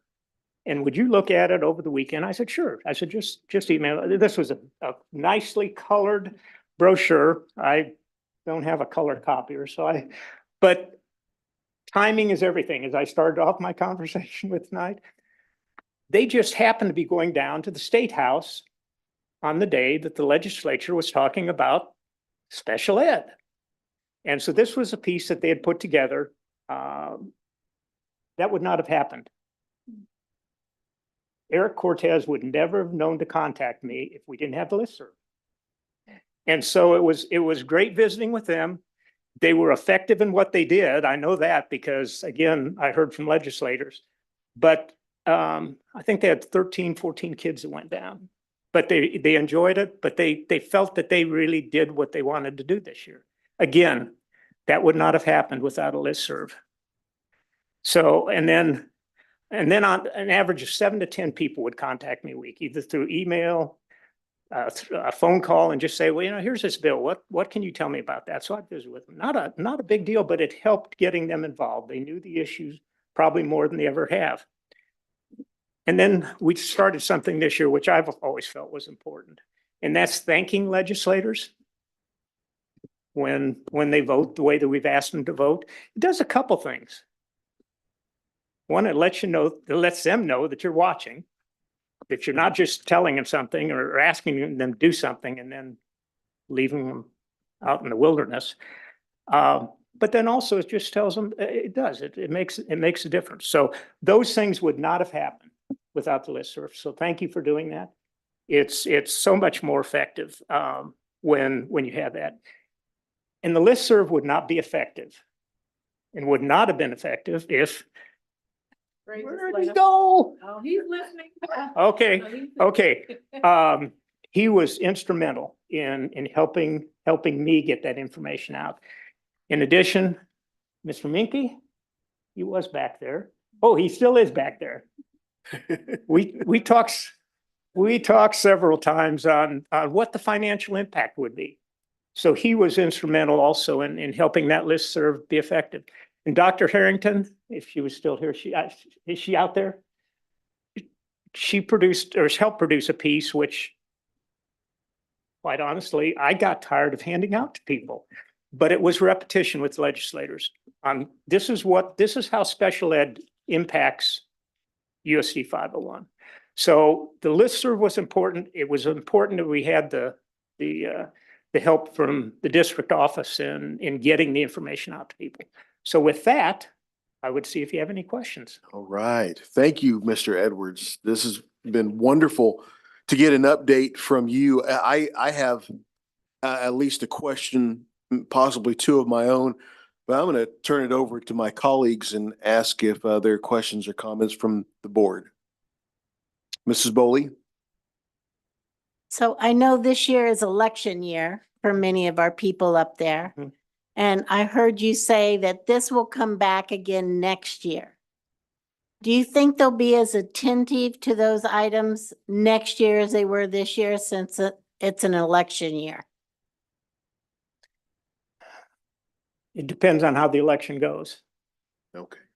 I mean, I don't have, as I was sitting here earlier in the meeting, I can tell you how you could take care of all the issues in the legislature if you just had legislators sitting in here, listening to, number one, the students that were here, number two, the faculty that was here talking about what they do. It's impressive. And it's just not this district. They probably don't do it as well as we do, but I mean, you have 286 districts across the state that are all doing good things for kids. Yeah. And that's the bottom line. Sure. So I don't know. I also wanted to remind you that the sun did go black with that. A unanimous vote. The sun did disappear for a while. Yes. It was amazing. We all were sitting looking at each other saying, you got to be kidding me. No, it was amazing. And thank you for all your hard work up there. I got the opportunity to see you at work, and you do such a nice job for us and keeping the loop on that listserv. Dr. Anderson could have set it up, but you and Dr. Gray really made it effective, and always knew what was coming up, what was in the bill and how it would affect us. And so it was really powerful. I thank you for doing that and all the work you did for us up at the State House. I know it's not over yet. So get back out there, all right?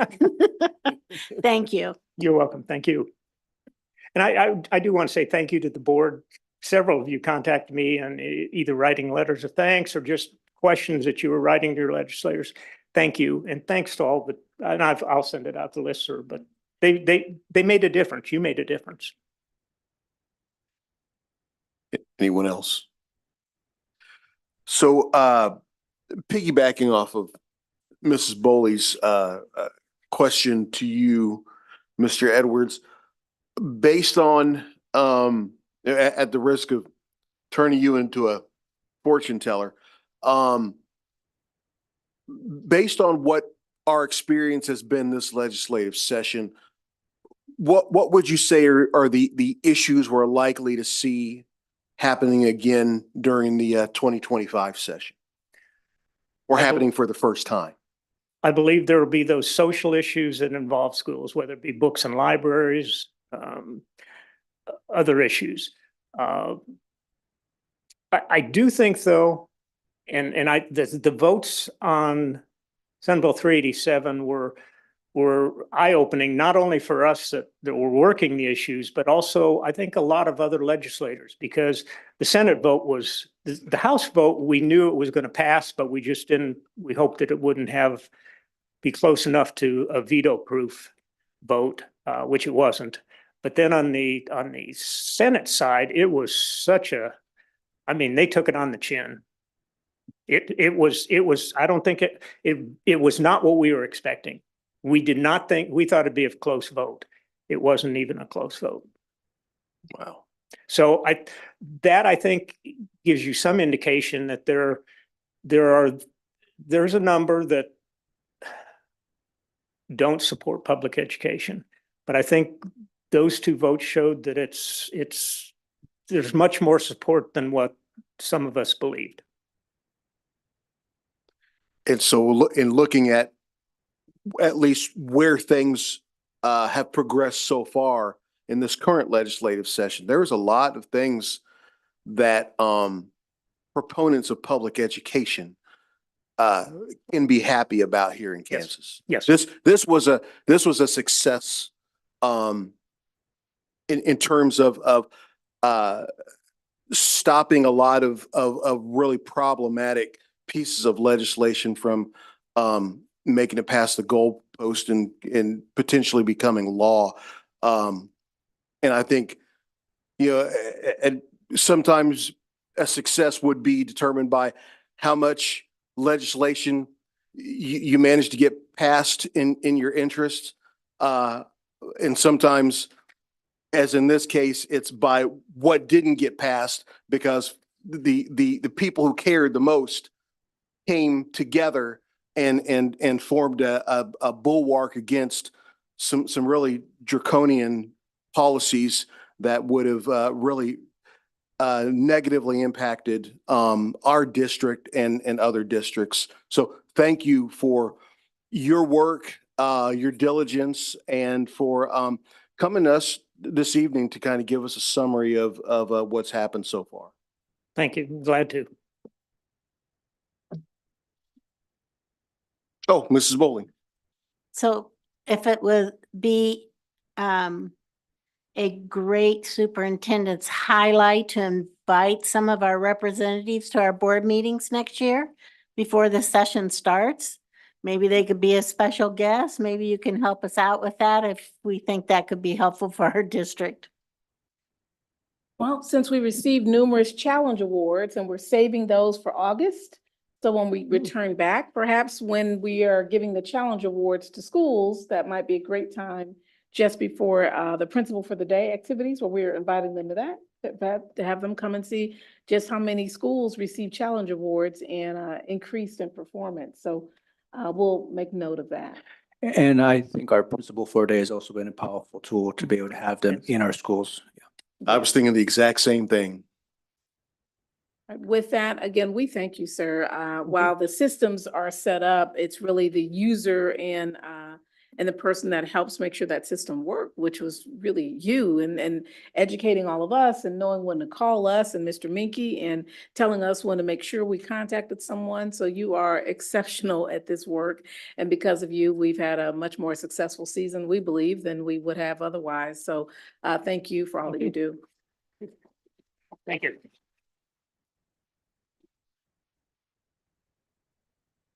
That does conclude our items. The work session was really to have the conversation that you just had with Mr. Edwards about legislation, not knowing what that would be. So that does conclude the agenda.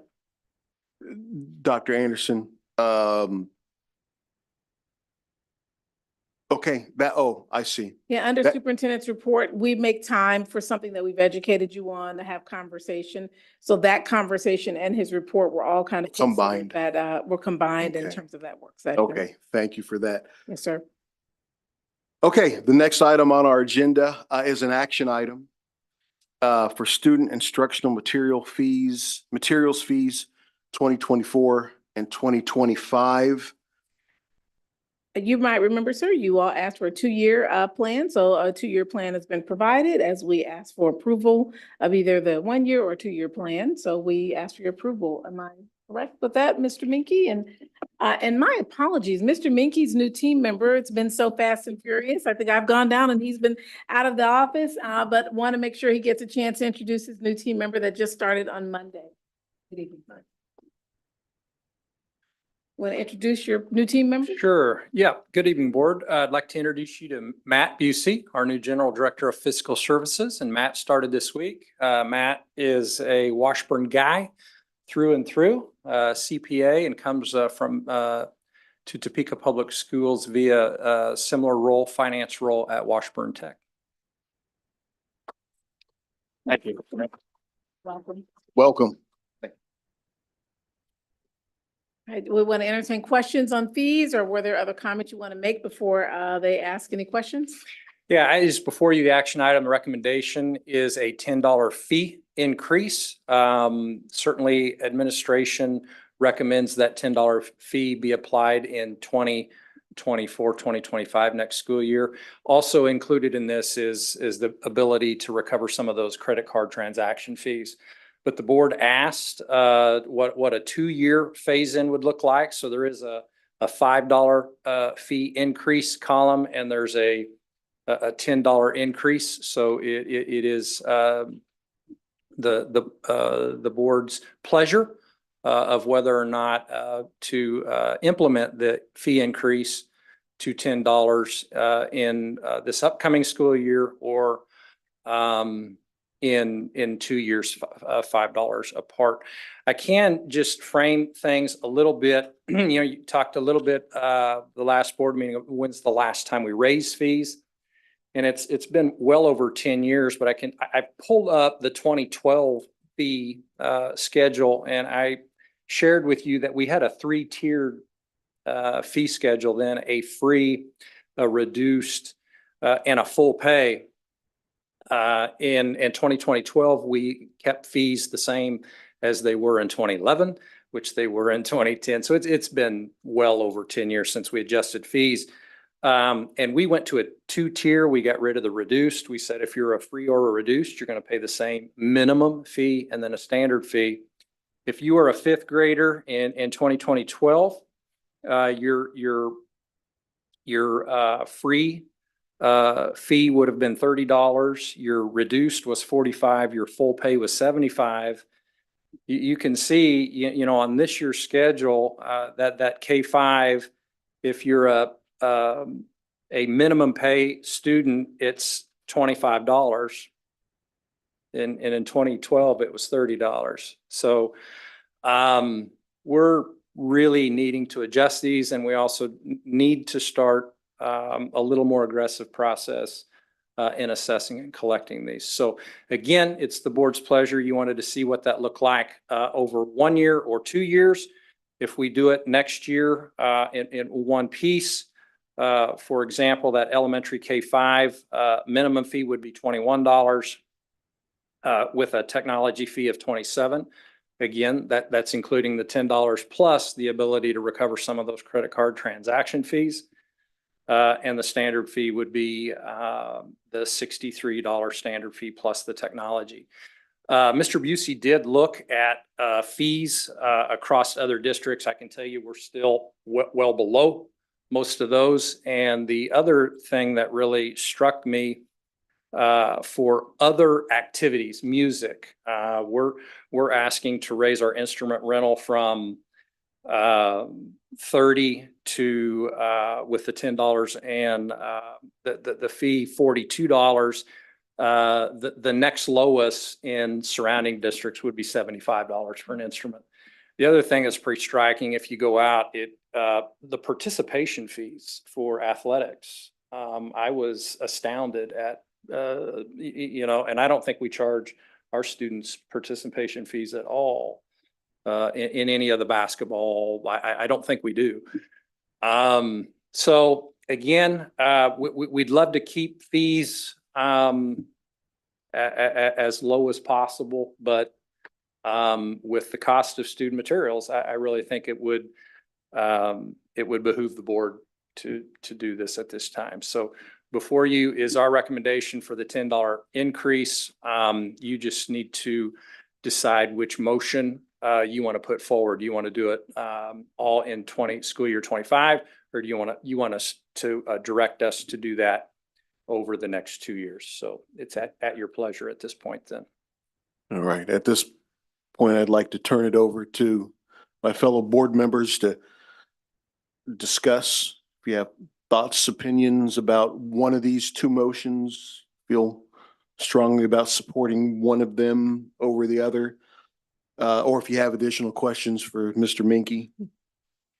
Well, I would like to think that if we go with the second one, right, where it's split over 2 years, that we'll see more people pay it, because this is my wishful thinking. Anyway, I'm just curious your opinion about that. I am as wishful as you are, Ms. Stewart Campbell. So I will share your enthusiasm for that. Okay, because we had talked last time about like the sticker shock people might be like, right. We'll get to that later, and then later maybe it doesn't happen.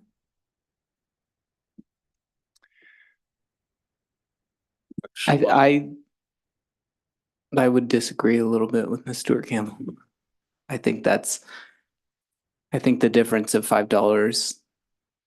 I think if somebody is unable or is not going to pay, I think it's going to happen either way. And I think there has been work and effort put into it. And so I would prefer to just move to the $10 for next year. I think the $5 sounds good and makes us feel better, but I think in the end, it probably will not change what is or isn't collected.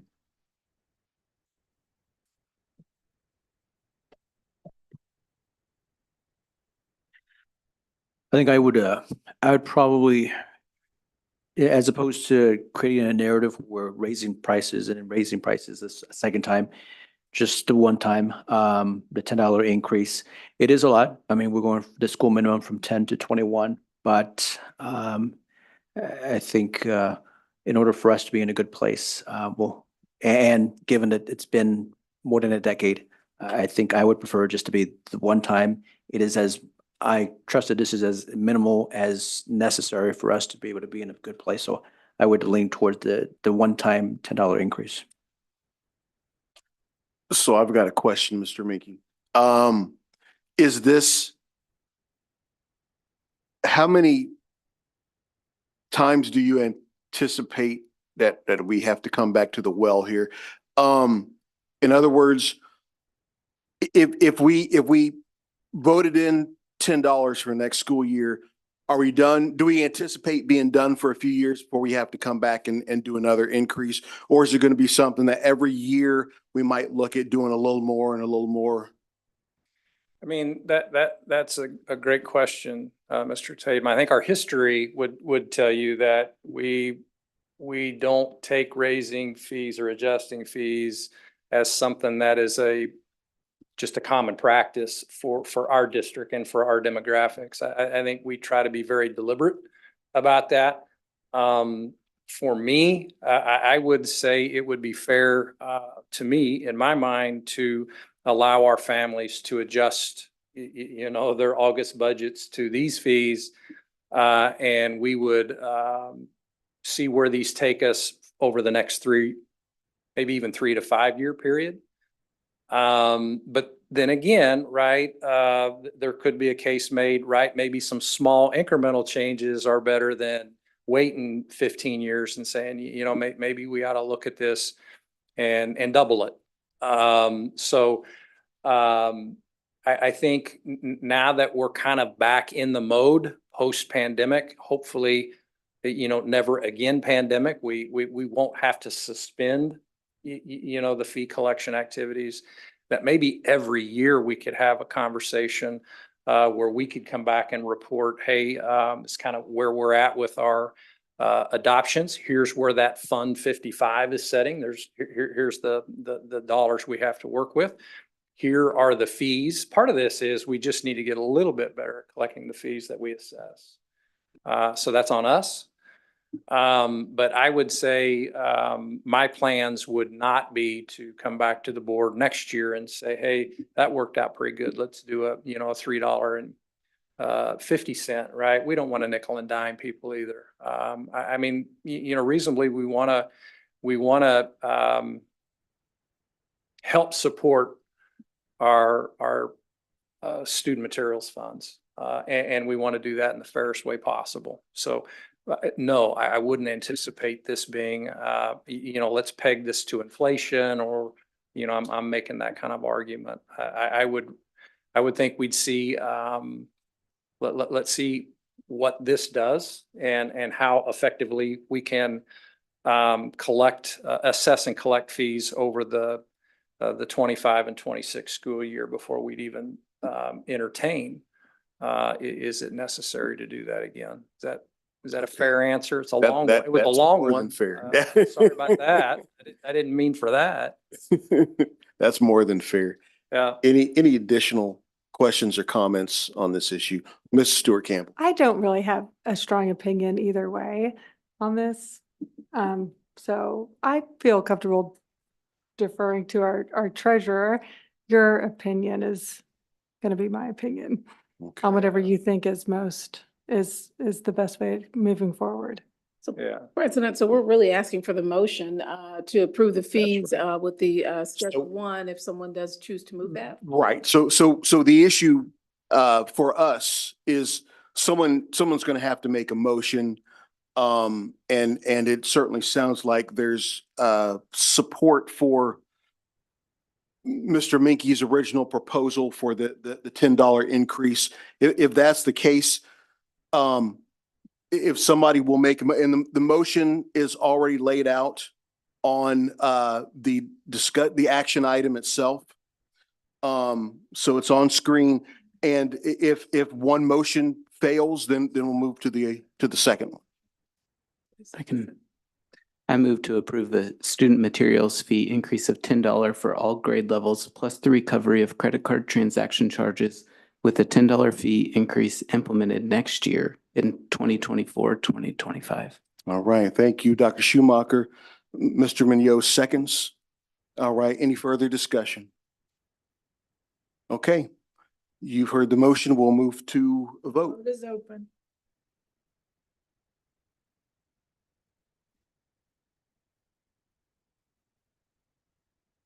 And all votes are in. The motion carries unanimously. All right. Thank Very you, much. guys. Thank you. Thank you, Mr. Minke. You helped clarify some things for us. So appreciate that. The next item is the Board of Education meeting schedule, which unlike this year where the calendar was a little wonky and there were some additional weeks in certain months and we had multiple meetings in one month. This next calendar, you have 2 meetings in every month. And Mrs. Lister has framed it similar to what you've had in the past. There is a time during spring break in which you have 1 meeting, and then certainly she tried to avoid the 4th of July and not having a meeting right before the 4th of July. Mrs. Lister, is there anything else that you want to make a comment to? And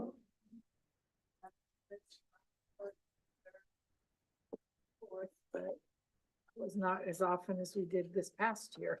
So the 4th of July again was the avoiding, which is why the July is not the first meeting. And as was mentioned, the spring break piece. So we just share that with you as your board meeting schedule. If you have any questions, and if not, we have the next item to share with you from Dr. Kipp. Okay. Any questions, comments about that item? Okay, ready to move on. Thank you. As we bring up open enrollment, you'll see that we have approximately 10 or less spaces, and we'll bring up the form for open enrollment as Dr. Kipp comes to the microphone. Required by legislation, we have to share this at this meeting and post those numbers. And you'll also see the high school has a little bit more space, but our spaces are limited. Dr. Kipp.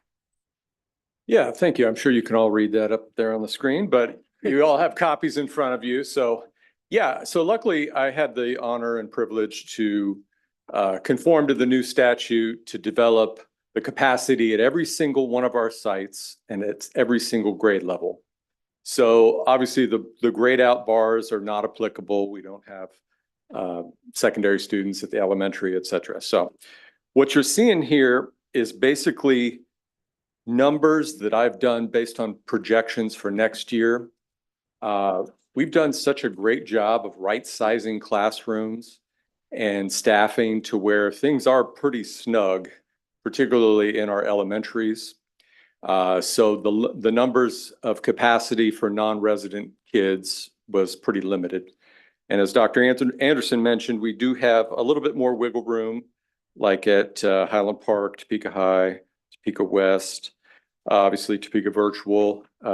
She at the last kind of fourth quarter added a few more that may not be reflected there, but all in all, I think that was 190 total for our entire district that we can accommodate from surrounding districts. So again, this is a point of discussion. We worked through a lot of mathematics to kind of develop these numbers. The principals vetted them. Administration took a look at them and felt comfortable with, because sometimes if you had a rush of 50 kids, 50 freshmen at Topeka High, for example, that could really skew staffing and some of those core subjects. And so, we kind of want to preserve those spots for our internal kids, but at the same time offering that option for surrounding districts to come in. And so this is the time we open it up for questions, and then we'll bring it back to you at the next meeting and ask for your approval. Okay. All right. Mrs. Boley. So I know we have students that enroll late that are our local students. Yes. How are they protected in this particular legislative action that they'll be able to stay in our district and be in their assigned building? Yes, that all these numbers are baked in to prioritize the ones that, for instance, have been going to our district for several years. The capacity, those kids are weighted a little bit if it comes to a lottery. Topeka High has 5 spots, 10 apply. Those families that have been with us for years, children of teachers that we have, we prioritize those, and the law allows us to accommodate for those. So we get to choose them. They don't really go into a lottery. No, they'll be It's a highly lottery, prioritized. so Right, it's like right. they're prioritized, and then if there's anything left after that, there is a drawing or something. Absolutely. And it also brings up the inverse. Let's say those spots still remain at the start of school. Somebody comes in last minute, you know what, I really do want to have my kid go to Ross. Mm-hmm. If there's still an opening, we'll definitely honor that. These families can only apply, these out-of-district families can only apply during the month of June. Oh. So there's a finite window that they can apply. And at the end of June, I'll evaluate what the supply and demand was. And so this is a good starting point. we didn't want to just say we have hundreds of openings and then it creates chaos. So myself, all the administrators felt like these were reasonable numbers. They are subject to change. Ms. Whiteman could probably speak to that this is a draft and we can adjust if we need to be. So if we need to add more spaces, we can do that at a later time, but for this evening, this is what we would like to proceed with and bring back to you at the next meeting, if there aren't any other questions. Any other questions? Mrs. Stewart Campbell. I was curious why Cap City is 0. Yeah, we worked particularly with some of the high needs special ed, like our Jaguar Academy, Cap City. They are staffed in such a way that the resources there we need to retain for our in-district kids. So at this point, we did 0 options for out-of-district kids, just to preserve those needs within our district. Yeah. And my next question is, has any parent from another district already called you Oh, yeah. asking? Yeah. Really? Yep. And I've informed them, just like, I think I'll put it on my machine. June 1 is your time to apply. And definitely get in there. We'll open that up and yeah, we're encouraging them to apply. You know, it's definitely, it's a great opportunity for somebody to come and see what wonderful things are occurring at Topeka High, and you know, we'll take them. Can you give us a range? I'm curious, like between 0 and 5, 100 and 500 Of what I- contacts already, like inquiring about the possibility of transferring Probably with 8. open borders? Probably 8 so far. I mean, it's still early, Yeah, but I think as we get closer to June, no, 8, 8,000? no, 8 students, And 8 families. to give you perspective, we take in about 200 students a year. So this is in alignment with that approximately. So while there is now a law to say take in students, we take in students from the surrounding counties, a couple hundred a year. So we have a lot of people that want to go to T-High and many of our other schools as well. But this gives us another system and an opportunity to conform to new legislation. Okay. All right. Mr. I Munoz? just a comment, just thank you for all the work. I know it's yourself and a number of individuals trying to put together so many variables to have a number that will respect our students, make sure they have the spaces as well as accommodating this legislation. So thank you. Thank you. Okay, wait, I got one more. Is Scott 0 because it's a magnet? It's a magnet and it's a dual language magnet. That's not to say we couldn't evaluate an out-of-district kid, but on the surface, we're just going to say 0 because of the language requirement and the assessment that has to occur to see if they are, you know, a lot of kids come in, they speak 2 languages, but as you well know, are they biliterate? Are they literate in Spanish? Are they literate in English? And so we're not closing the door to those options, but I just didn't want to blanketly say, yeah, we got all these spots without parents being educated that there is a system to get in. So, Okay, gracias. yep. Dr. Kip, I would assume that the numbers in the slots per grade are not fixed. We can slide numbers around within the total capacity to meet needs of the district. To a certain degree, at some schools, you know, like Quincy, for example, they might have just a 1-track kind of system.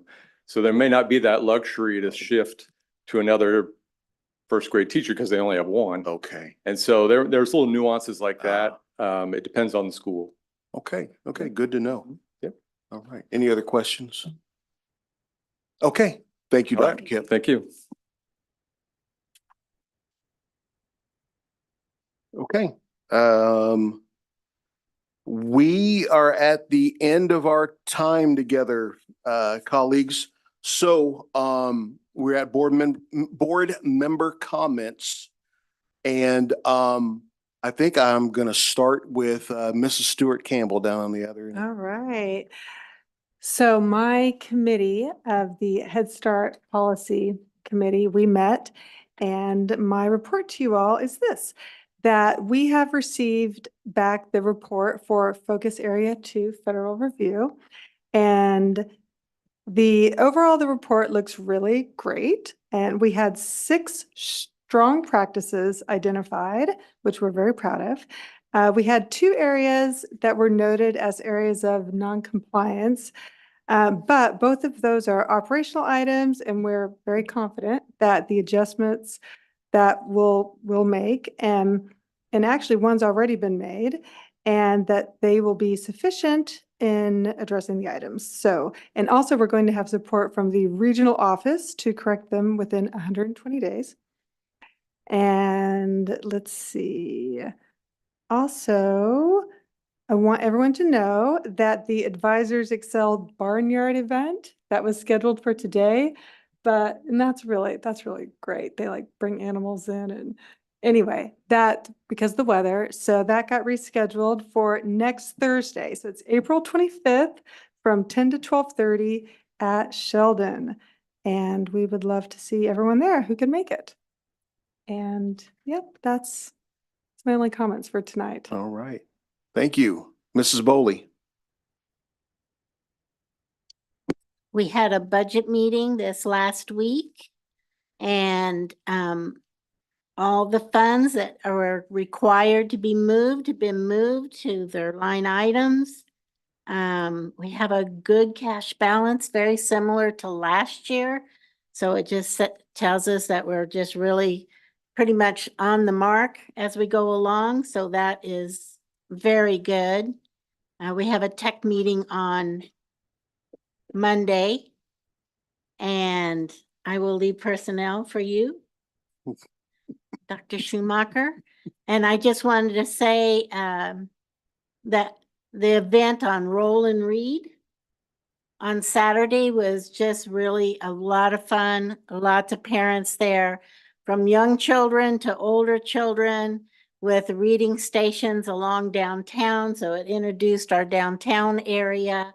And they have partnered, parents as teachers have partnered with United Way, and have these wonderful text cards that if you use a QR code, we might have to show some grandparents how to do that, but other people know how. It gives parenting tips just right at your fingertips, and it gives them, oh, now I can't remember, once a month. It might be a little bit more often, but they're handing these out to parents, and great parent trips or tips. And a reminder, graduation coming up May 10th. Come on out and see all the graduates in your community walk across the stage. So you're invited. Thank you, Mrs. Bowley. I think our graduation is May 18th. isn't it? Okay. 18th. Okay. Oh, okay. There you go. That's fair. Mr. Munoz. Yep, policy meeting will be next Monday, so we'll have that coming up soon. I'll give a report once that's over. Equity Council, we were scheduled to have a Brownview Board commemorative reception today, but actually everybody saw it was rescheduled for May 16th. So looking forward to that special event, and it's so important to know the history of our district. It plays, as well as honor individuals who were part of that and still here with us. So look forward to that here. If you haven't signed up yet, Robinson has their mural painting this weekend on Saturday. So I think Ms. Bowley is signed up, and so I encourage you all to join us Saturday morning to help with painting, connecting with students and community members. And lastly, thank you to the teachers who have been prepping our students for the last number of weeks, making sure they can show all that they've learned this year and make themselves and their teachers proud. So that's all. Right. Dr. Schumacher. Dr. Schumacher's also signed up to paint the 12 to 1. So Robinson, their Facebook page, there's a link for the sign up with Miss Blackman was kind enough to send to me. We had personnel committee with plenty of things that we can't discuss pursuant to the personnel exception of the Kansas Open Meetings Act. I very much appreciated the focus on today's meeting. Librarians are very important to me in my life, personally, professionally. The books are kind of like the great equalizer, and being able to support kids no matter their stage in life, what age they are, and even the adults that are interacting with kids day to day. I also enjoyed roll and read, keeping on books. And then there's theater happening tonight and this weekend. Cyrano de Bergerac is at Topeka High, 7 o'clock tonight, tomorrow, and Saturday. And then Topeka West has Lovesick next Thursday, the 25th, 26th, and 27th at 7 p.m. So there's theater happening again, which I know a lot of us enjoy. I think that's all I have. A lot of us are theater parents. So yeah. So let's see, I think quite a few of my things were covered. Mrs. Boley talked about the finance committee meeting. The only thing that I would add to that, to the comments that Mrs. Boley made, the food costs are rising, and the cost for feeding our kids are no exception. And that's something that we talked about quite a bit during the finance committee meeting. So that's something we'll continue to be mindful of as a district as we move forward. I'm actually surprised Mrs. Stewart Campbell didn't bring up the fact that a couple of weeks ago, she and I went to visit Randolph Elementary, and we spent a decent amount of time, about an hour or so, with Mrs. Garcia, the principal, who walked us around and let us meet a number of students and teachers, and really got to see a lot of really good things that are going on at Randolph. And I think for me, I think that was the last elementary school in the district that I had yet to get to. So I think at this point, I've been to all the schools. I think I've been to almost all of the programs. And it only took me about 2 years to do it. So this has been a great experience in getting to see what folks are doing in the classrooms and in the areas in which learning is taking place almost every single day. Lastly, just give a shout out to the hardworking professionals. Even though kids are out of school tomorrow, I think the teachers and other professionals are going to be at work tomorrow. So really do appreciate what they do, and the kids will be glad to not have the teachers, and the teachers will be glad to not have the kids tomorrow. But it gives the kids a 3-day weekend, and I'm sure they're super excited about that. I know Madison is. With that, I think that's it, everyone. I am looking for a motion to adjourn. I move the meeting adjourned. All right, do we have a second for that motion? Mrs. Stewart Campbell seconds. All right. All in favor, show of hands. All in favor? Okay.